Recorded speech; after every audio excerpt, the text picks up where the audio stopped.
আসসালামু আলাইকুম সুপ্রিয় শিক্ষার্থীরা, আশা করি তোমরা সকলেই ভালো আছো। গতকালকে আমাদের দুটি ক্লাস নেওয়ার কথা ছিল, যে কোনো কারণে আমরা দুর্ভাগ্যবশত ক্লাসটি নিতে পারিনি। আজকে সকাল 10টা থেকে আমাদের ক্লাস শুরু হওয়ার কথা এবং সময় মতো আমাদের ক্লাসটি শুরু হয়ে গেছে। আমরা দ্রুত লাইভে জয়েন হই, বন্ধুদের মাঝে লাইভটিকে শেয়ার করে দেই। আমরা ঠিক 2 মিনিট পর আমাদের ক্লাসটি শুরু করে দেব। আমরা লাইভে আমাদের বন্ধুদেরকে মেনশন করি, আমাদের ফেসবুক গ্রুপে বা হোয়াটসঅ্যাপ গ্রুপে বা মেসেঞ্জার গ্রুপে ক্লাসটিকে শেয়ার করে দেই। অনেকেই আমাকে মেসেজ দিয়েছে যে অষ্টম অধ্যায়ে তাদের সমস্যা হয়, অঙ্কগুলো ধরতে পারতেছে না, কিভাবে ক্যালকুলেশন করতে হয় সেটা বুঝতে পারতেছে না। তো তাদের জন্য আজকের ক্লাসটি অনেক ইম্পর্টেন্ট। আমরা দ্রুত ক্লাসে জয়েন হই এবং ক্লাসটি বন্ধুদের মাঝে শেয়ার করি যাতে তারাও ক্লাসটি করতে পারে। ওকে, ওয়ালাইকুম আসসালাম তামান্না ইসলাম। তোমাদের সাউন্ড ঠিক আছে কিনা, ভিডিও কোয়ালিটি ঠিক আছে কিনা একটু কমেন্ট করে জানাও যে আমাকে ঠিক মতো দেখা যাচ্ছে কিনা। ওকে,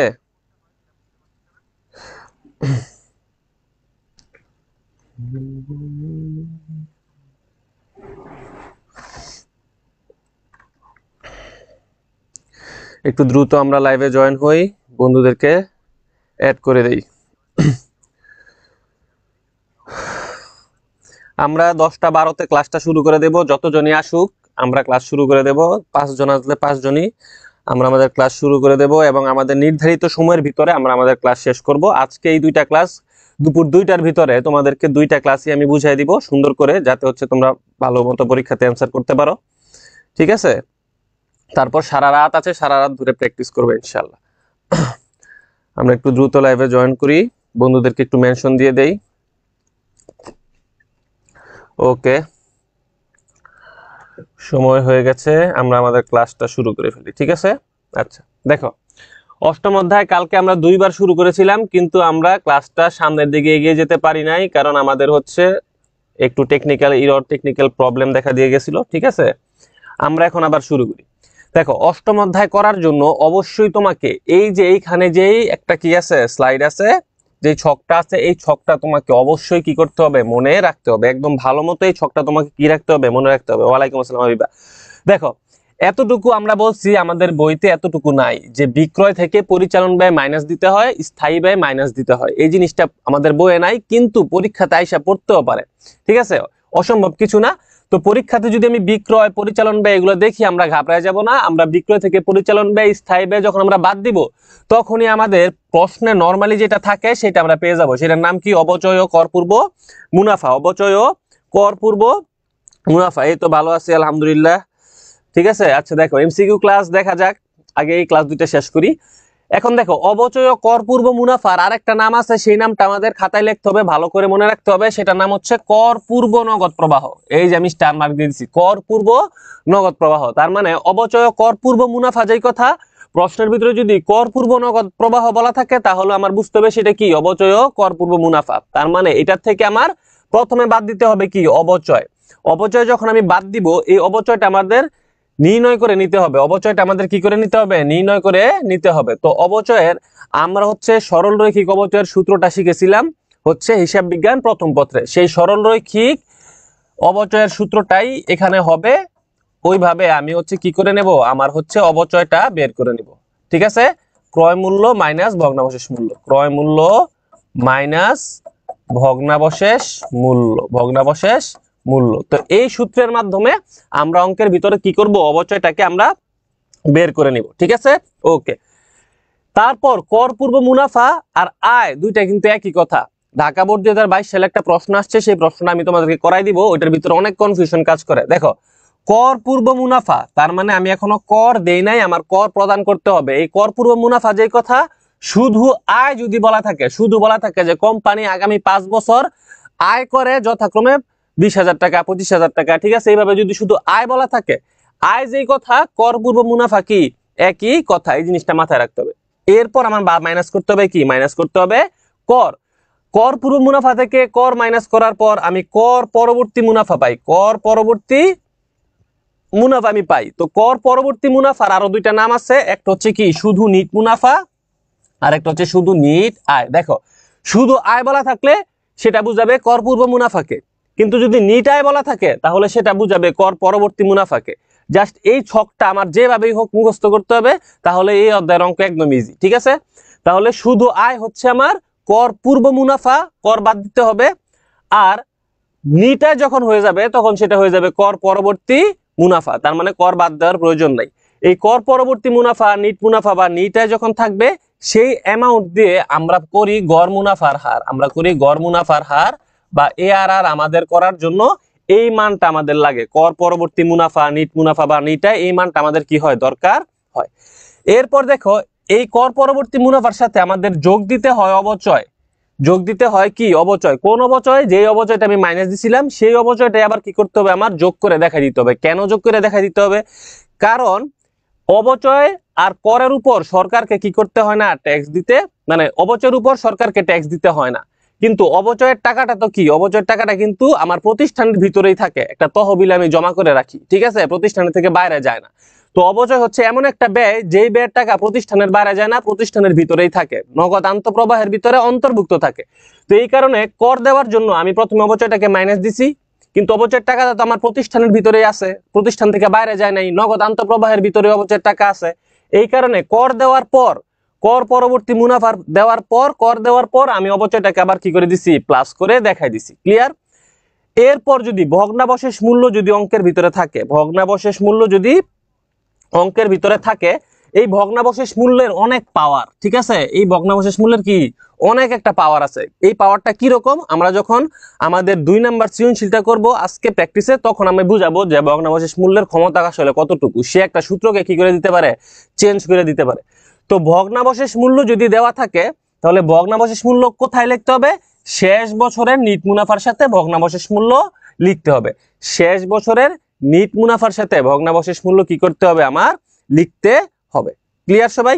আচ্ছা, তাহলে এরপরে আমি পাবো কি, এরপরে আমি পাবো নগদ আন্তঃপ্রবাহ, তার আরেকটা নাম আছে, সেই নামটা কি, কর পরবর্তী নগদ প্রবাহ, কর পরবর্তী নগদ প্রবাহ। এটা দেখো কর পূর্ব নগদ প্রবাহ, ঠিক আছে, তাহলে কর পূর্ব নগদ প্রবাহ মানে কি, অবচয় ও কর পূর্ব মুনাফা, আর কর পরবর্তী নগদ প্রবাহ মানে কি, নগদ আন্তঃপ্রবাহ। এই নামগুলোতে আমার কোনোভাবেই পেস লাগানো যাবে না, যদি পেস লাগাই তাহলে আমাদের কি শেষ, ঠিক আছে, অঙ্ক কি হয়ে যাবে, ভুল হয়ে যাবে। তো এই কর পূর্ব নগদ প্রবাহ হচ্ছে অবচয় ও কর পূর্ব মুনাফা। শুধু আয় যদি বলা থাকে সেটাকে আমরা ধরবো কি, কর পূর্ব মুনাফা, মানে অবচয় বাদ দেওয়া শেষ, এখন শুধু কর বাদ দিব। যদি নিট আয় বলা থাকে বা নিট মুনাফা বলা থাকে তাকে আমি ধরবো কর পরবর্তী মুনাফা। যদি কর পরবর্তী নগদ প্রবাহ দেওয়া থাকে, কর পরবর্তী নগদ প্রবাহ, তাহলে আমি ধরবো নগদ আন্তঃপ্রবাহ। আর কর পূর্ব নগদ প্রবাহ থাকলে একদম উপরেরটা অবচয় ও কর পূর্ব মুনাফা। ক্লিয়ার? আচ্ছা, এমসিকিউ ক্লাস নিব ইনশাল্লাহ, এমসিকিউ ক্লাস নিব ইনশাল্লাহ। এমসিকিউ ক্লাস নিতে গেলে আবার হচ্ছে ক্লাস নিতে হবে রাতে যদি সম্ভব হয়। আচ্ছা, এখন দেখি আমরা এই ক্লাসটা শেষ করি। তাহলে এইটা হচ্ছে আমরা মোটামুটি বুঝলাম। এরপরে হচ্ছে আমরা সূত্রগুলো এখন একটু দেখি, তারপর সরাসরি ম্যাথ করব। দেখো প্রথমে হচ্ছে গড় মুনাফার হার, গড় মুনাফার হারের কি, গড় মুনাফার হারের সূত্র। তাহলে গড় মুনাফার হারের সূত্র কি, সূত্র আমরা সবাই পারি, উপরে গড় কর পরবর্তী নিট মুনাফা, নিচে হচ্ছে গড় বিনিয়োগ ইনটু কি 100। এখন দেখো এই যে গড় বিনিয়োগ এখানে দেওয়া আছে, গড় বিনিয়োগ এখানে কি করা আছে, দেয়া আছে। তাহলে প্রারম্ভিক বিনিয়োগ যোগ ভগ্নাবশেষ মূল্য। এখন যদি আমার ভগ্নাবশেষ মূল্য না থাকে আমি কি করব, ভগ্নাবশেষের জায়গায় যদি না থাকে আমি শূন্য লিখে দিব, ভগ্নাবশেষ মূল্য লিখে দিব শূন্য, ভাগ দিতে হবে 2 দিয়ে, তাহলে আমার কি বের হয়ে যাবে, আমার হচ্ছে গড় বিনিয়োগ বের হয়ে যাবে। পরীক্ষাতে মাঝে মাঝে আরেকটা জিনিস করতে পারে, পরীক্ষাতে মাঝে মাঝে আরেকটা জিনিস করতে পারে, তোমাকে চলতি সম্পদ এবং চলতি দায়ের পরিমাণ দিয়ে দিতে পারে, চলতি সম্পদ এবং চলতি দায়ের পরিমাণ দিয়ে দিতে পারে। তখন আমার কি করতে হবে, আমার চলতি সম্পদ থেকে, এটা খুবই রেয়ার, আমার চলতি সম্পদ থেকে মাইনাস দিতে হবে চলতি দায়, চলতি সম্পদ থেকে মাইনাস দিতে হবে কি, চলতি দায়। তাহলে চলতি সম্পদ থেকে চলতি দায় যখন আমরা মাইনাস দেই তখন আমরা কি পাই, আমরা চলতি মূলধন পাই। এটা আমরা অনুপাতের অধ্যায় শিখছি। এটার সাথে যোগ দিয়ে দিতে হবে যেই বাকি সূত্রটা আছে সেটা, প্রারম্ভিক বিনিয়োগ, প্রারম্ভিক বিনিয়োগ যোগ ভগ্নাবশেষ মূল্য ভাগ হচ্ছে কত, ভাগ হচ্ছে 2। মানে এই সূত্রটা তারপরে তার সাথে কি হবে, প্লাস হবে। কখন, যদি অঙ্কের ভিতরে কি, অঙ্কের ভিতরে যদি চলতি সম্পদ আর চলতি দায় কি করা থাকে, বলা থাকে, অঙ্কের ভিতরে যদি চলতি সম্পদ আর চলতি দায় যদি বলা থাকে তাহলে চলতি সম্পদ থেকে চলতি দেড় টাকা মাইনাস করতে হবে, মাইনাস করলে আমি পাবো চলতি মূলধন। সেই চলতি মূলধনের সাথে প্লাস দিয়ে আমার এই নর্মাল যে সূত্রটা সেই সূত্রটা লিখলেই আমি গড় বিনিয়োগের টাকা কি হয়ে যাবে, আমি পেয়ে যাব। এইরকম প্রশ্ন আসার সম্ভাবনা নাই বললেই চলে, দেখাই দিলাম। যদি এসে পড়ে তাহলে যাতে তোমরা অঙ্কটা করতে পারো। তাহলে আমি গড় বিনিয়োগের টাকা পাইলাম, তারপর আছে গড় কর পরবর্তী নিট মুনাফা, মানে কর পরবর্তী যে নিট মুনাফা, এই কর পরবর্তী নিট মুনাফার আমার কি করতে হবে, গড় করতে হবে। তাহলে সকল কর পরবর্তী নিট মুনাফার সমষ্টি, সকল কর পরবর্তী নিট মুনাফাগুলোকে আমি যোগ করব, যত বছরের নিট মুনাফা থাকবে তত বছর দিয়ে কি করব, ভাগ দিলেই আমি কি গড় কর পরবর্তী নিট মুনাফা কি হবে, আমি পেয়ে যাব। এটা হচ্ছে গড় মুনাফার হারের সূত্র, একদম সিম্পল একটা সূত্র। ওকে, এরপর আমরা দেখি হচ্ছে সূত্রগুলো আগে একবার দেখি, 4টা সূত্র দেখেই আমরা হচ্ছে সরাসরি ম্যাথে চলে যাব। Pay back period, pay back period যদি প্রতি বছরের এই সূত্রটা মনে রাখবা, প্রতি বছরে যদি কি হয়, নগদ আন্তঃপ্রবাহ কি সমান হয়, এই যে এই জিনিসটা আমার মনে রাখতে হবে, এই জিনিসটা নগদ আন্তঃপ্রবাহ, নগদ আন্তঃপ্রবাহ। কেন? কারণ পে ব্যাক পিরিয়ড করতে গেলে আমার কোন মানটা লাগবে, আমার অঙ্কের ভিতরে নগদ আন্তঃপ্রবাহের মান লাগবে, নগদ আন্তঃপ্রবাহের মান লাগবে। যদি নগদ আন্তঃপ্রবাহের মান দেওয়া না থাকে তাহলে আমার নগদ আন্তঃপ্রবাহের মান বের করার জন্য যে যে কাজগুলো করা দরকার সেই কাজগুলো করে নগদ আন্তঃপ্রবাহ বের করতে হবে। করার পর আমি পে ব্যাক পিরিয়ড কি অঙ্ক করতে পারবো, তাছাড়া আমি পে ব্যাক পিরিয়ডের অঙ্ক কি করতে পারবো না। যদি সংস্থাপন ব্যয় থাকে তাহলে কি হবে, তাহলে ক্রয় মূল্যের সাথে সংস্থাপন ব্যয় যোগ করতে হবে, যোগ করে ভগ্নাবশেষ মূল্য কি করতে হবে, বাদ দিতে হবে। আমরা নর্মালি হিসাব বিজ্ঞানে হচ্ছে অবচয়ের অধ্যায়ে যেভাবে সরলরৈখিকের অবচয় বের করছি, এইখানেও ঠিক সেম ভাবে আমরা সরলরৈখিকের অবচয়টা কি করব, বের করব। ক্লিয়ার সবাই? আচ্ছা, তাহলে যদি বার্ষিক সমান নগদ আন্তঃপ্রবাহ থাকে, প্রতি বছরের আন্তঃপ্রবাহটা যদি কি হয়, সমান হয়, তাহলে পে ব্যাক পিরিয়ডের সূত্র হচ্ছে এইটা, একদম সহজ।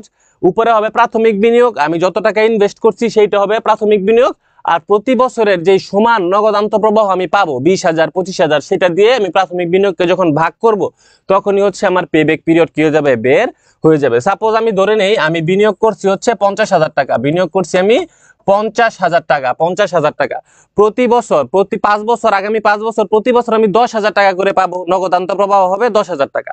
তার মানে প্রতি বছরের আন্তঃপ্রবাহের পরিমাণ কি, সেম। তাহলে সেই 10,000 টাকা দিয়ে আমি 50,000 এখন ভাগ দিয়ে দিব, আমার উত্তর বের হয়ে যাবে কত বছর, উত্তর বের হয়ে যাবে আমার 5 বছর। ঠিক আছে, তো এটা হচ্ছে একদম সহজ পে ব্যাকের নিয়ম।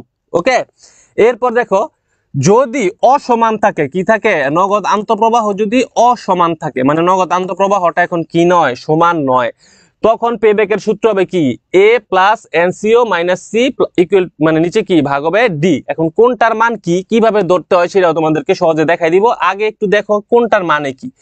এ মানে কি, এ মানে হচ্ছে যে বছরে ক্রমযোজিত নগদ প্রবাহ নিট বিনিয়োগের কাছাকাছি থাকে, নিট বিনিয়োগের কাছাকাছি থাকে। এটার কিভাবে বোঝা যায়, সাপোজ ধরো এই অঙ্কটা দিয়ে যদি দেখি, এই অঙ্কটাতে আমার বিনিয়োগ ছিল 50,000 টাকা, বা আমরা ধরে নিলাম আমাদের বিনিয়োগ হচ্ছে কত টাকা, আমাদের বিনিয়োগ হচ্ছে কত টাকা, বিনিয়োগ হচ্ছে 50,000 টাকা, 50,000 টাকা।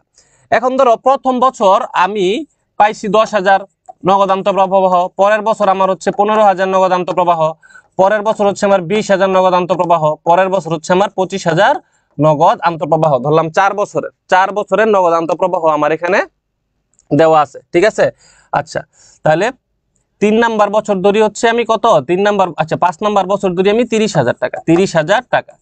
এখন এটা তো নগদ আন্তঃপ্রবাহ, আমি যদি ক্রমযোজিত করি আমার একটার সাথে একটা যোগ দিতে হবে, তাহলে প্রথম বছরটা কত থাকবে, 10,000ই থাকবে, পরের বছরটা হয়ে যাবে কত হাজার, 25,000, পরের বছর হয়ে যাবে কত হাজার, 45,000, তারপরের বছর হবে কত হাজার, 70,000, সবার শেষে বছর হয়ে যাবে কত লাখ, 1,00,000 টাকা।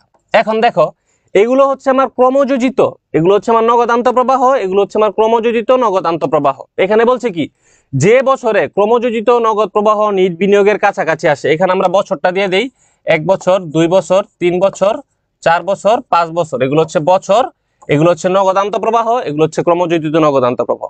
আমার বিনিয়োগ ছিল কত হাজার, বিনিয়োগ ছিল আমার 50,000 টাকা, বিনিয়োগ ছিল আমার কত হাজার টাকা, 50,000 টাকা। এখন দেখো ক্রমযোজিত বিনিয়োগের কাছাকাছি কোনটা আছে, কাছাকাছি আছে 45,000। এখন যদি এইখানে থাকতো 51,000, ধরো এইখানে আছে কত হাজার, এখানে আছে 51,000। হ্যাঁ, আমি একটু তোমাদের কনফিউশনটা ক্লিয়ার করার জন্য একটু কাজটা করি, দাঁড়াও।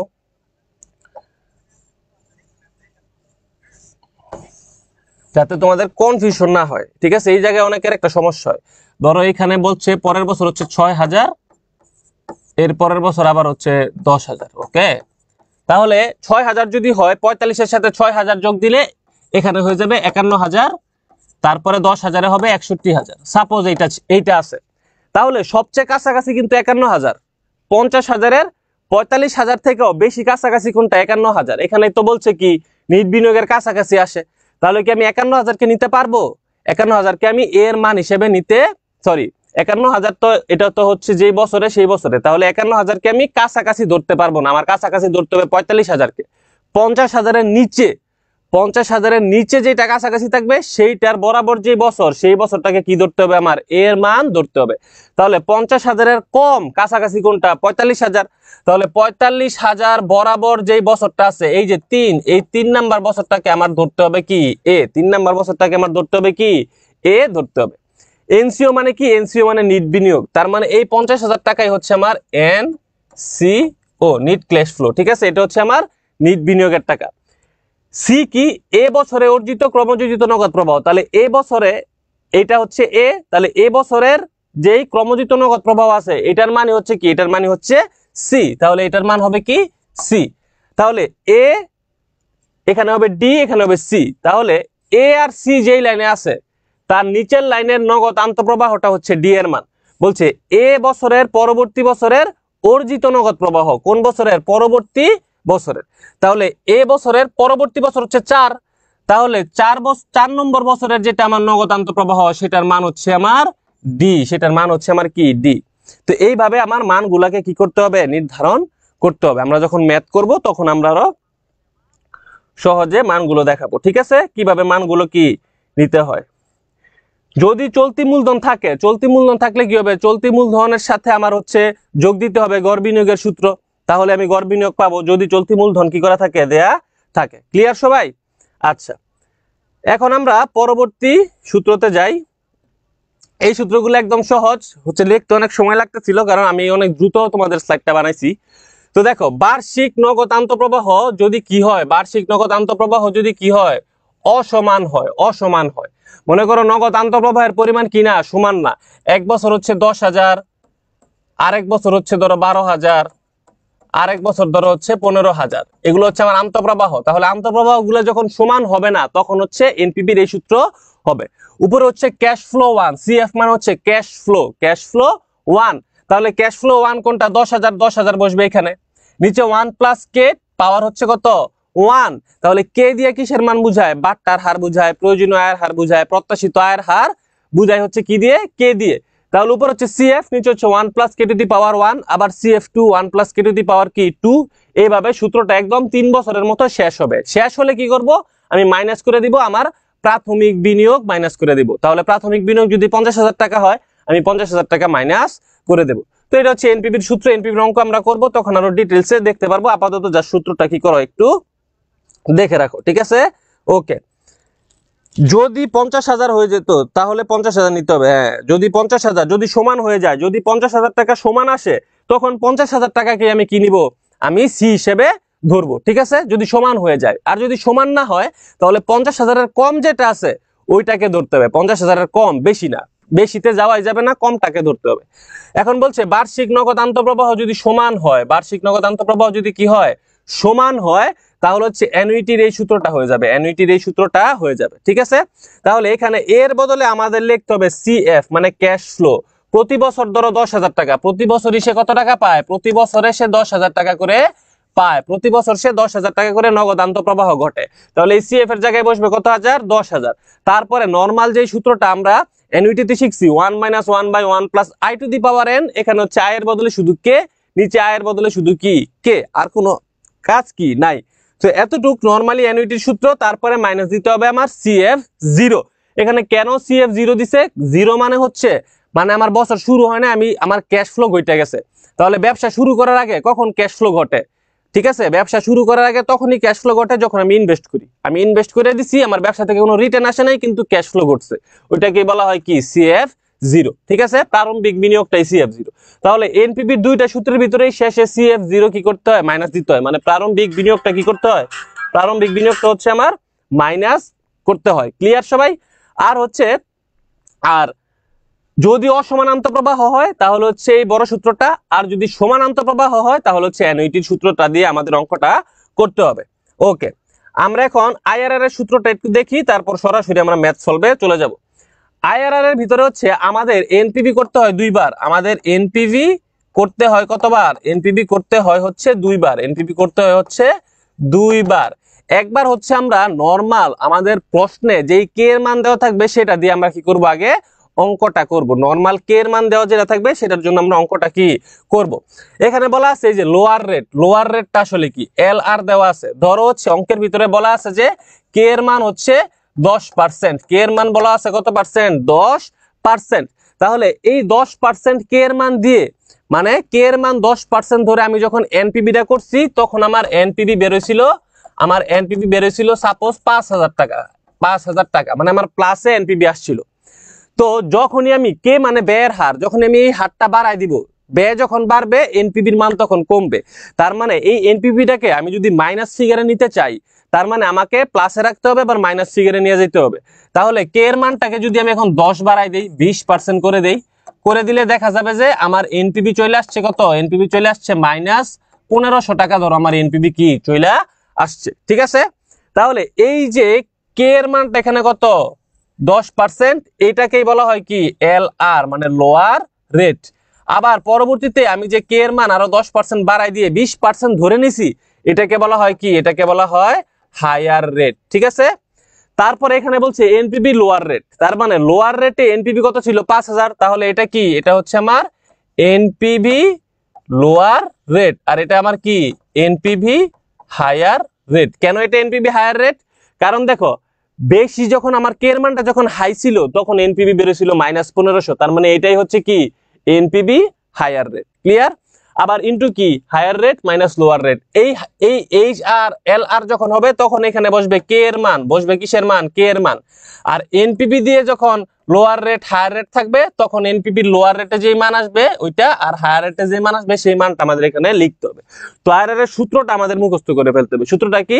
প্রথমে লোয়ার রেট প্লাস উপরে হচ্ছে NPV lower rate, lower rate থেকে মাইনাস দিব কি এনপিবি হায়ার রেট, গুণ হবে কি higher rate minus lower rate. ঠিক আছে? সূত্রটা যদি খাতায় দুইবার লিখি তাহলে আমাদের সূত্রটা ক্লিয়ার হয়ে যাবে। আর আইআরআর পারতে গেলে আলাদা কোনো কিছু পারতে হবে না, খালি জাস্ট আইআরআর পারতে গেলে এই সূত্রটা খালি আমাদের কি করতে হবে? জানতে হবে। এই সূত্রটা যদি আমি জানি তাহলে আমি আইআরআর কি করতে পারবো, ঠিক আছে? বা হচ্ছে আন্ত আইআরআর আমরা বের করতে পারবো। কারণ আন্ত আইআরআর হার করতে গেলে আমাদের এনপিবি লাগে। এনপিবি যদি আমরা পারি আর আন্ত আইআরআর হারের এই সূত্রটা যদি পারি, আমরা আন্ত আইআরআর হার সহজেই কি করতে পারবো? বের করতে পারবো। ক্লিয়ার সবাই? তাহলে মোটামুটি সূত্রটা আমরা সবাই দেখলাম। আমরা হচ্ছে আবার ফার্স্টের স্লাইডটা একটু দেখি, এই স্লাইডটা আবার একটু দেখি, তারপর আমরা ম্যাথটা শুরু করে দেব। এটার ভিতরে কি বলছে দেখো আবার, অবচয় কর পূর্ব মুনাফার আরেকটা নাম কি? কর পূর্ব নগদ প্রবাহ। কর পূর্ব নগদ প্রবাহ। কর পূর্ব মুনাফার আরেকটা নাম কি? শুধু আয়। কর পরবর্তী মুনাফার আরেকটা নাম কি? নিট মুনাফা আর নিটায়। আর নগদান্ত প্রবাহের আরেকটা নাম কি? কর পরবর্তী নগদ প্রবাহ। কর পরবর্তী নগদ প্রবাহ, ঠিক আছে? কর পরবর্তী নগদ প্রবাহ। আচ্ছা, এখন আমরা সরাসরি ম্যাথে যাই। ম্যাথে আমরা যখন করব আমরা হচ্ছে এনপিবিও করব, পেব্যাক পিরিয়ডও করব, গড় মুনাফার হারও করব, ঠিক আছে? সবগুলো আইআরআরও আমরা করব। 4টা অঙ্কই আছে, এমন অঙ্কই আমরা বেছে বেছে আনছি, আমরা সেই অঙ্কগুলো করব। আশা করি দেখো তো বোঝা যাচ্ছে কিনা, প্রশ্ন কি বোঝা যাচ্ছে? প্রশ্ন তো বোঝা যাওয়ার কথা ইনশাআল্লাহ। সিএফও আর এনসিও সেম। সুমাইয়া, সিএফও সিএফ0 মানে ক্যাশ ফ্লো 0 আর এনসিও দুইটা হচ্ছে সেম, দুইটাই প্রাথমিক বিনিয়োগ বা প্রারম্ভিক বিনিয়োগ, ঠিক আছে? এখানে দেখো বলছে নর্দার্ন কোম্পানির নিকট বিনিয়োগের জন্য 60,000 টাকা আছে। বিনিয়োগের জন্য কত টাকা আছে? বিনিয়োগের জন্য 60,000 টাকা আছে। বিনিয়োগের জন্য 60,000 টাকা কি আছে? বিনিয়োগের জন্য 60,000 টাকা আছে। হলুদ কালি দেখা যাচ্ছে না। বিনিয়োগের জন্য কত টাকা আছে? বিনিয়োগের জন্য আছে 60,000 টাকা। বিনিয়োগের জন্য আছে 60,000 টাকা। তাহলে এই 60,000 টাকা আমার কি? এই 60,000 টাকা হচ্ছে আমার কি? এই 60,000 টাকা হচ্ছে আমার CF0 যদি আমি কি করি? এনপিবি করি। আবার এই 60,000 টাকা হচ্ছে আমার এনসিও যদি আমি কি করি? যদি আমি পেব্যাক পিরিয়ড করি। তার মানে দুইটা জিনিস একই জিনিস। এনপিবি তে ইউজ হয় CF0 আর হচ্ছে পেব্যাকে ইউজ হয় কি? এনসিও। একদম ডিটেইলসে বুঝাই দিতেছি, ওকে? ওকে, তারপরে হচ্ছে এইখানে দেওয়া আছে দেখো প্রাথমিক বিনিয়োগ, কি বলা আছে? প্রাথমিক বিনিয়োগ, ঠিক আছে। ও সরি, এটা তো বিনিয়োগের জন্য 60,000 টাকা তার কাছে আছে, কিন্তু প্রাথমিক বিনিয়োগ দুইটা প্রকল্পে সে দুইটা ভাবে বিনিয়োগ করছে। তাহলে একটা প্রকল্পে বিনিয়োগ করছে সে 50,000 টাকা। তাহলে এই 50,000 টাকা হচ্ছে কি লাল প্রকল্পের CF0। তাহলে CF0 কিন্তু সকল প্রকল্পের জন্য ওইটা ছিল নরমালি, তাহলে ওইটাকে আমি এখন না ধরি, কারণ ভিতরে আমার আবার কি দেওয়া আছে, আলাদা আলাদা প্রকল্পের টাকাটা দেওয়া আছে, তো এটা আমার ধরা উচিত হবে না, ঠিক আছে, তোমাদের কনফিউশন তৈরি হবে। তাহলে এই যে লাল প্রকল্পের প্রাথমিক বিনিয়োগ 55,000 টাকা, তাহলে লাল প্রকল্পের CF0 অথবা NCO কত টাকা হবে? NCO হচ্ছে 50,000 টাকা। 55,000 টাকা কি হবে? আবার সবুজ প্রকল্পের প্রাথমিক বিনিয়োগ কত হাজার টাকা? 50,000 টাকা। তাহলে সবুজ প্রকল্পের CFO অথবা NCO হবে কত টাকা? 50,000 টাকা। বুঝা যাইতেছে? ওকে ওকে, ঠিক আছে।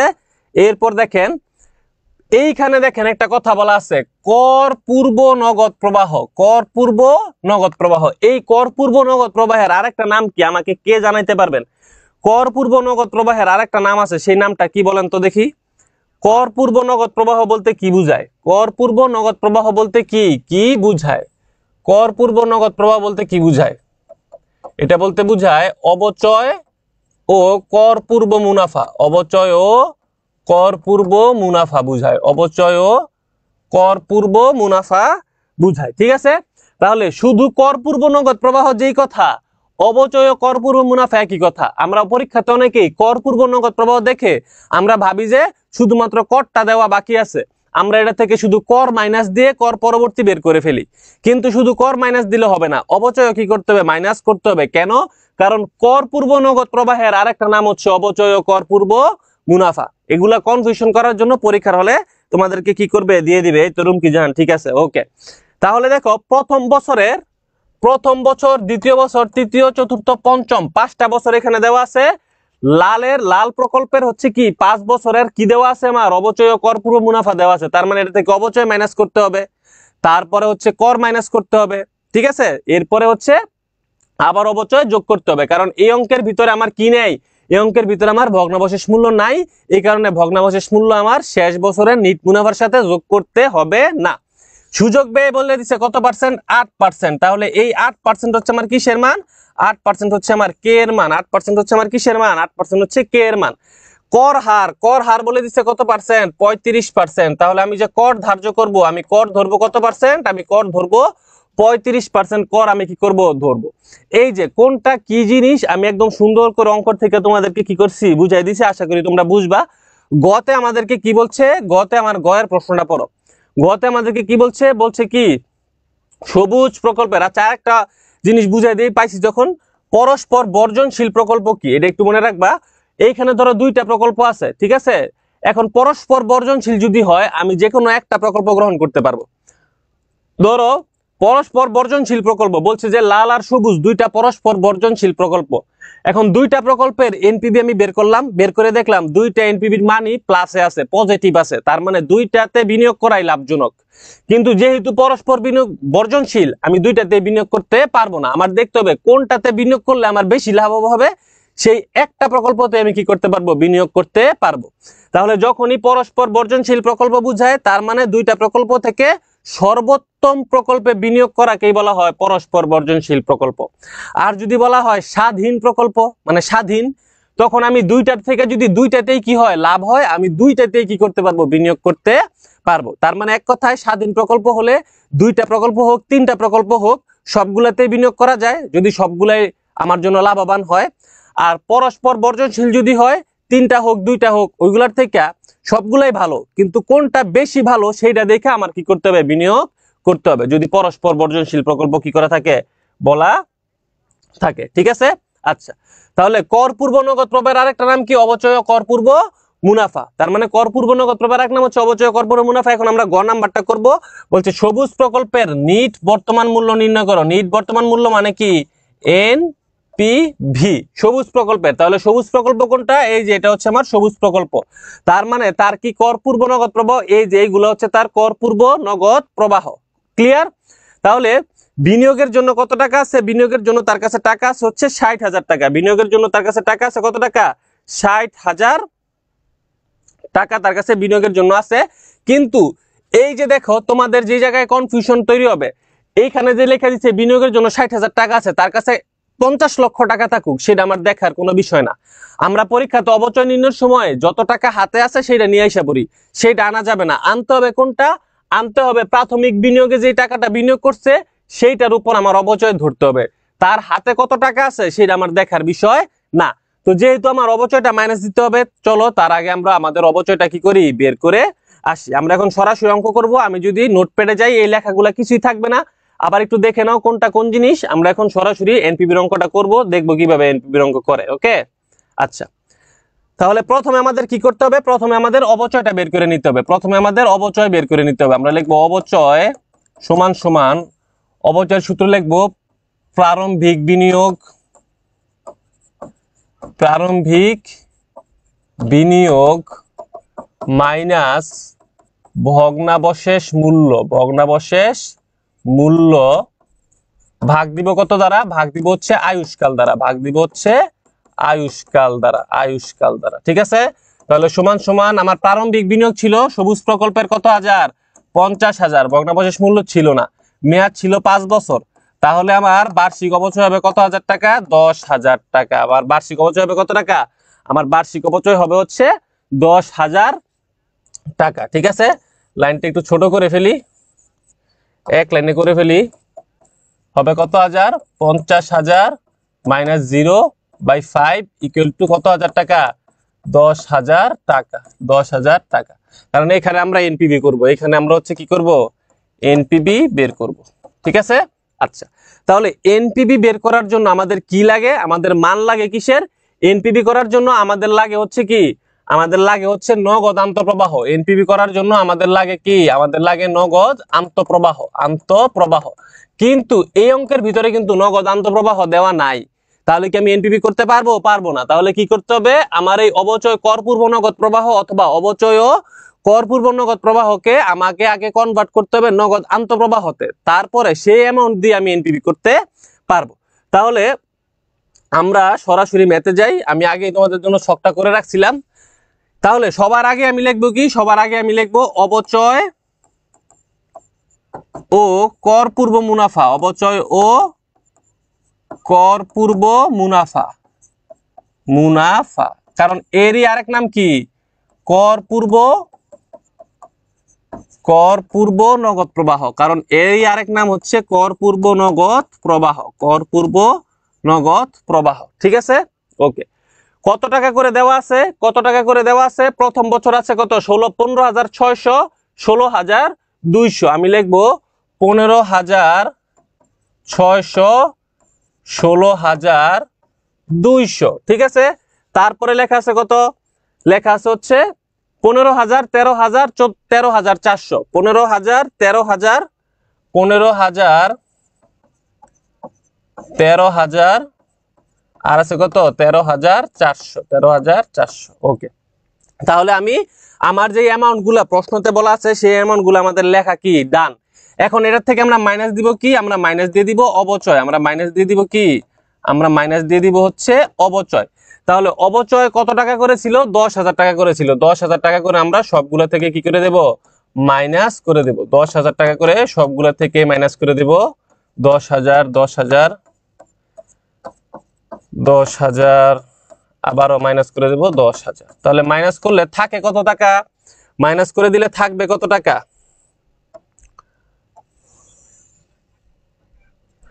বলতো থাকবে কত টাকা? এখানে থাকবে হচ্ছে আমার 5,600 টাকা, এখানে থাকবে আমার 6,200 টাকা, এখানে থাকবে আমার 5,000 টাকা, এখানে থাকবে আমার 3,000 টাকা, আর এখানে থাকবে 3,400 টাকা। এই যে আমি টাকাটা পাইলাম, এই টাকার নাম কি? এই টাকার নাম হচ্ছে আমার কর পূর্ব নগদ প্রবাহ। অন্য কালি দিয়ে লিখি, এই জায়গার নাম হচ্ছে কি? এই জায়গার নাম হচ্ছে কর পূর্ব,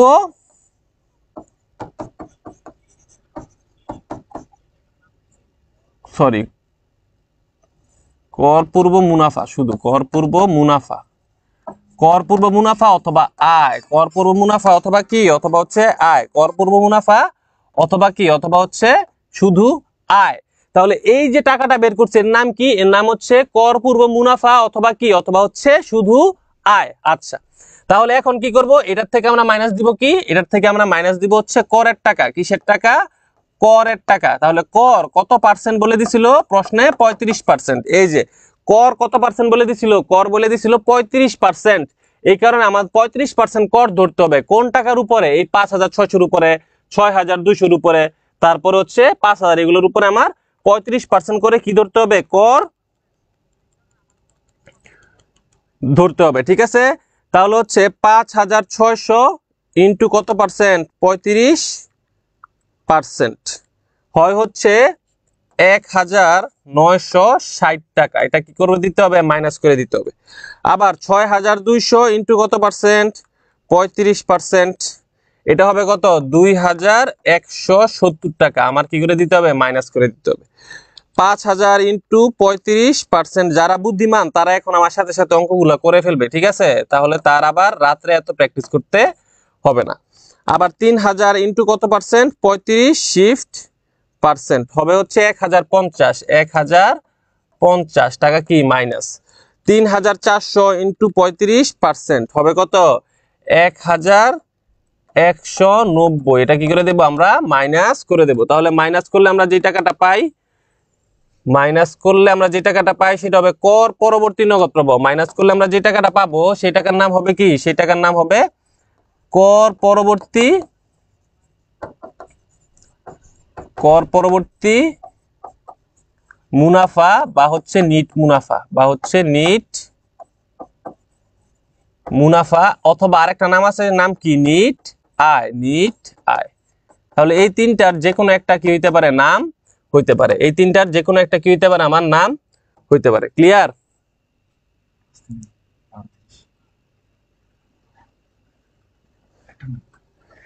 আমার আমার হচ্ছে দুইটা ক্লাস আছে, দুইটা ক্লাস কিন্তু।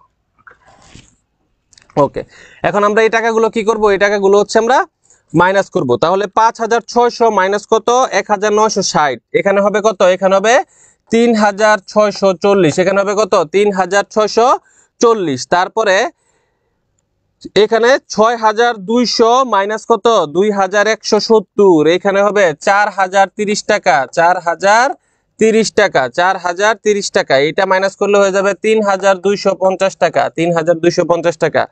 এটা মাইনাস করলে হয়ে যাবে 1950 টাকা, 1950 টাকা। আর এটা করতে হবে 3400 মাইনাস 1190, এটা মাইনাস করলে হবে 2210 টাকা, 2210 টাকা। তাহলে এই টাকাগুলোর নাম কি, কর পরবর্তী মুনাফা অথবা নিট মুনাফা, কর পরবর্তী মুনাফা অথবা নিট মুনাফা। আমাকে যদি এআরআর করতে বলতো, কি করতে বলতো, এআরআর বা গড় মুনাফার হার, গড় মুনাফার হার যদি আমাকে করতে বলতো, গড় মুনাফার হার যদি আমাকে করতে বলতো, তাহলে এই মানটা দিয়ে আমরা গড় মুনাফার হার করে ফেলতে পারতাম। ঠিক আছে, কারণ গড় মুনাফার হার করতে গেলে কর পরবর্তী নিট মুনাফা আমাদের কি হয়, দরকার হয়।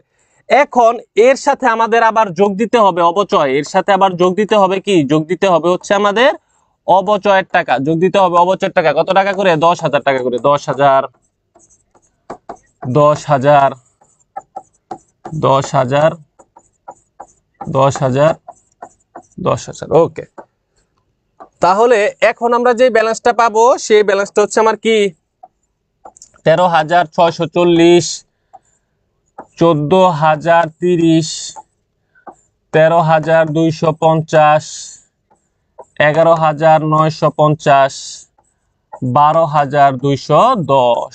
তাহলে এই টাকাগুলো আমার কি, এই টাকাগুলো হচ্ছে আমার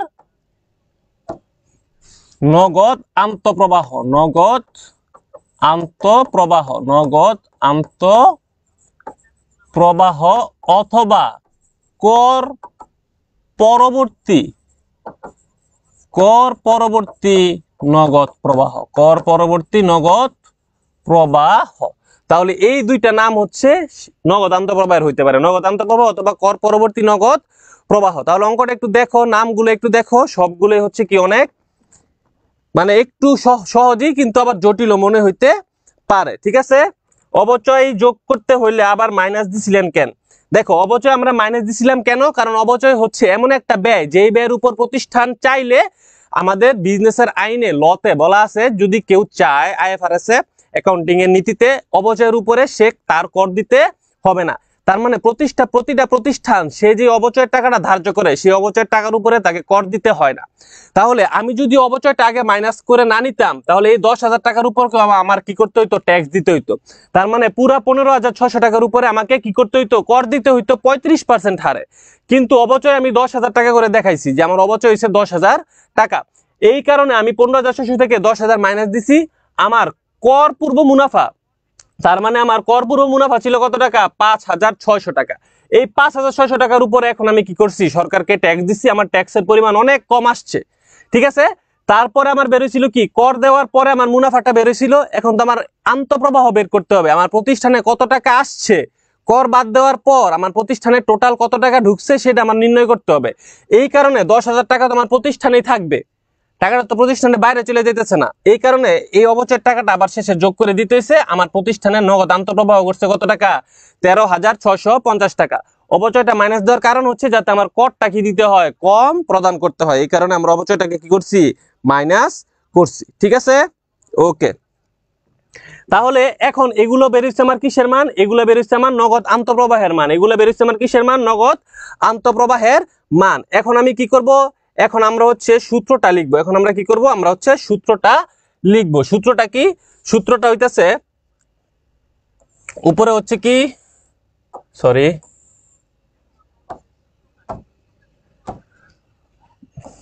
উপরে হচ্ছে কি CF1, নিচে হচ্ছে 1 plus K to the power 1। ঠিক আছে, আবার প্লাস ডট ডট দিয়ে দিব, অনেকগুলা প্লাস দিয়ে দিব। তারপরে লিখবে এখানে কি, এখানে লিখবো CF5 1 plus K to the power 5। ঠিক আছে, 1 plus K to the power 5, কারণ আমার এখানে বছর আছে কয়টা, 5টা। তাহলে মাঝখানে এগুলা ডট ডট দিয়ে দিচ্ছি কেন, এগুলো আমার না লিখলেও চলবে, এগুলো আমি পরে যখন অঙ্ক করব তখন লিখতে পারবো। আর কারো যদি মনে হয় আমি এইভাবে লিখতে পারবো না, আমি 5টাই লিখবো, তো তুমি প্লাস দিয়ে দিয়ে 2 3 4 5 এভাবে 5 পর্যন্ত যাইতে পারো, কোনো কি নাই, সমস্যা নাই। তারপরে থার্ড ব্র্যাকেট দিয়ে এটা ক্লোজ করে দেব, মাইনাস করে দিব কি, মাইনাস করে দিব CF0, মানে আমাদের প্রারম্ভিক বিনিয়োগ। সমান সমানের নিচে সমান সমান, একটা ঘর, দুইটা, তিনটা, চারটা, পাঁচটা, মাইনাস। ওকে, প্রথম একটু বেশি বড় হয়ে গেছে। তাহলে প্রথম বছরের CF কত ছিল, প্রথম বছরের CF আমার কত ছিল, প্রথম বছরের CF আমার ছিল 13,640 টাকা, 13,640। তারপরেরটা হচ্ছে 14,030। প্রথমটা 13,640, আমি এখানে লিখবো 13,640। তারপরেরটা কি ছিল, তারপরেরটা ছিল 14,030, 14,030, আমি এখানে লিখবো 14,030। তারপরেরটা ছিল 13,250। এরপরেরটা ছিল কত, 11,950, 11,950, 11,950। এরপরেরটা ছিল 12,000, 12,210, 12,210, 12,210। এখন দেখো 1 প্লাস কে, 1 প্লাস কে এর মান কত, এই যে আমাদের প্রশ্নে বলা আছে কি, প্রশ্নে বলা আছে সুযোগ ব্যয় কত পার্সেন্ট, 8%। এটাই আমার কিসের মান ছিল, এটাই হচ্ছে আমার কে এর মান ছিল। তাহলে কে এর মান কত পার্সেন্ট, 8%। কে এর মান কত পার্সেন্ট, 8। তাহলে লিখবো 0.08, পাওয়ার হবে কত, 1। এখানে হবে 1 প্লাস 0.08, পাওয়ার হবে কত, 2। এখানে হবে কত, 1 প্লাস 0.08, পাওয়ার হবে কত, 3। 1 প্লাস 0.08, পাওয়ার হবে কত, 4।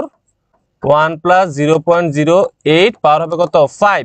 আর আমার CF0 এর মান ছিল কত, সবুজ প্রকল্পে বিনিয়োগ ছিল কত টাকা, 50,000 টাকা। এটাই ছিল কি সবুজ প্রকল্পের CF0, ক্যাশ ফ্লো 0। তাহলে আমি এখন মাইনাস করে দিব কত হাজার টাকা, 50,000 টাকা, 50,000 টাকা।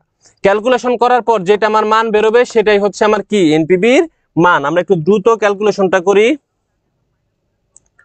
আমরা একটু দ্রুত ক্যালকুলেশনটা কি করে ফেলি। তাহলে এটা প্রথমে করি, 1.08 পাওয়ার 1, 13,640 ভাগ অ্যান্সার।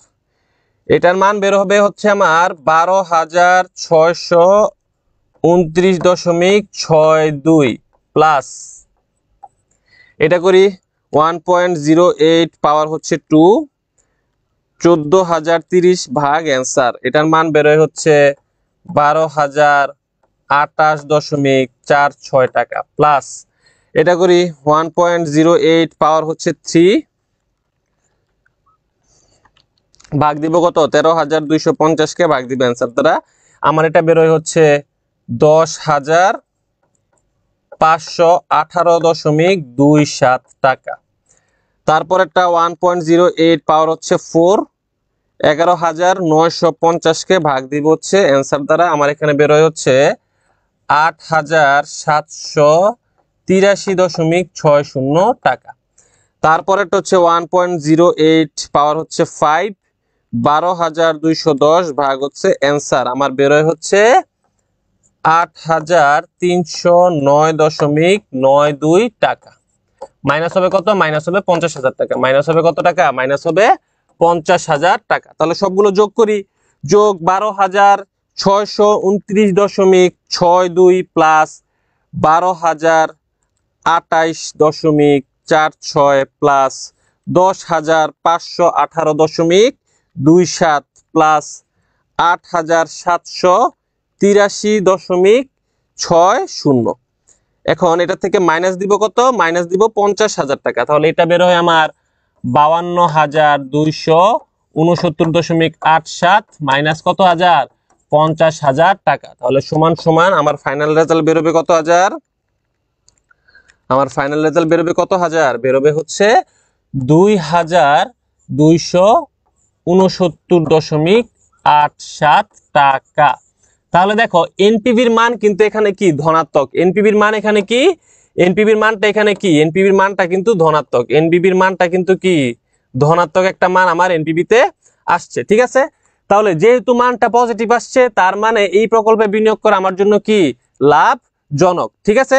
তাহলে গতে আমাদের প্রশ্ন করছিল কি, গতে আমাদেরকে প্রশ্ন করছিল সবুজ কোম্পানির সবুজ প্রকল্পের নিট বর্তমান মূল্য নির্ণয় করতে, আমরা সবুজ প্রকল্পের নিট বর্তমান মূল্য কি করলাম, নির্ণয় করলাম।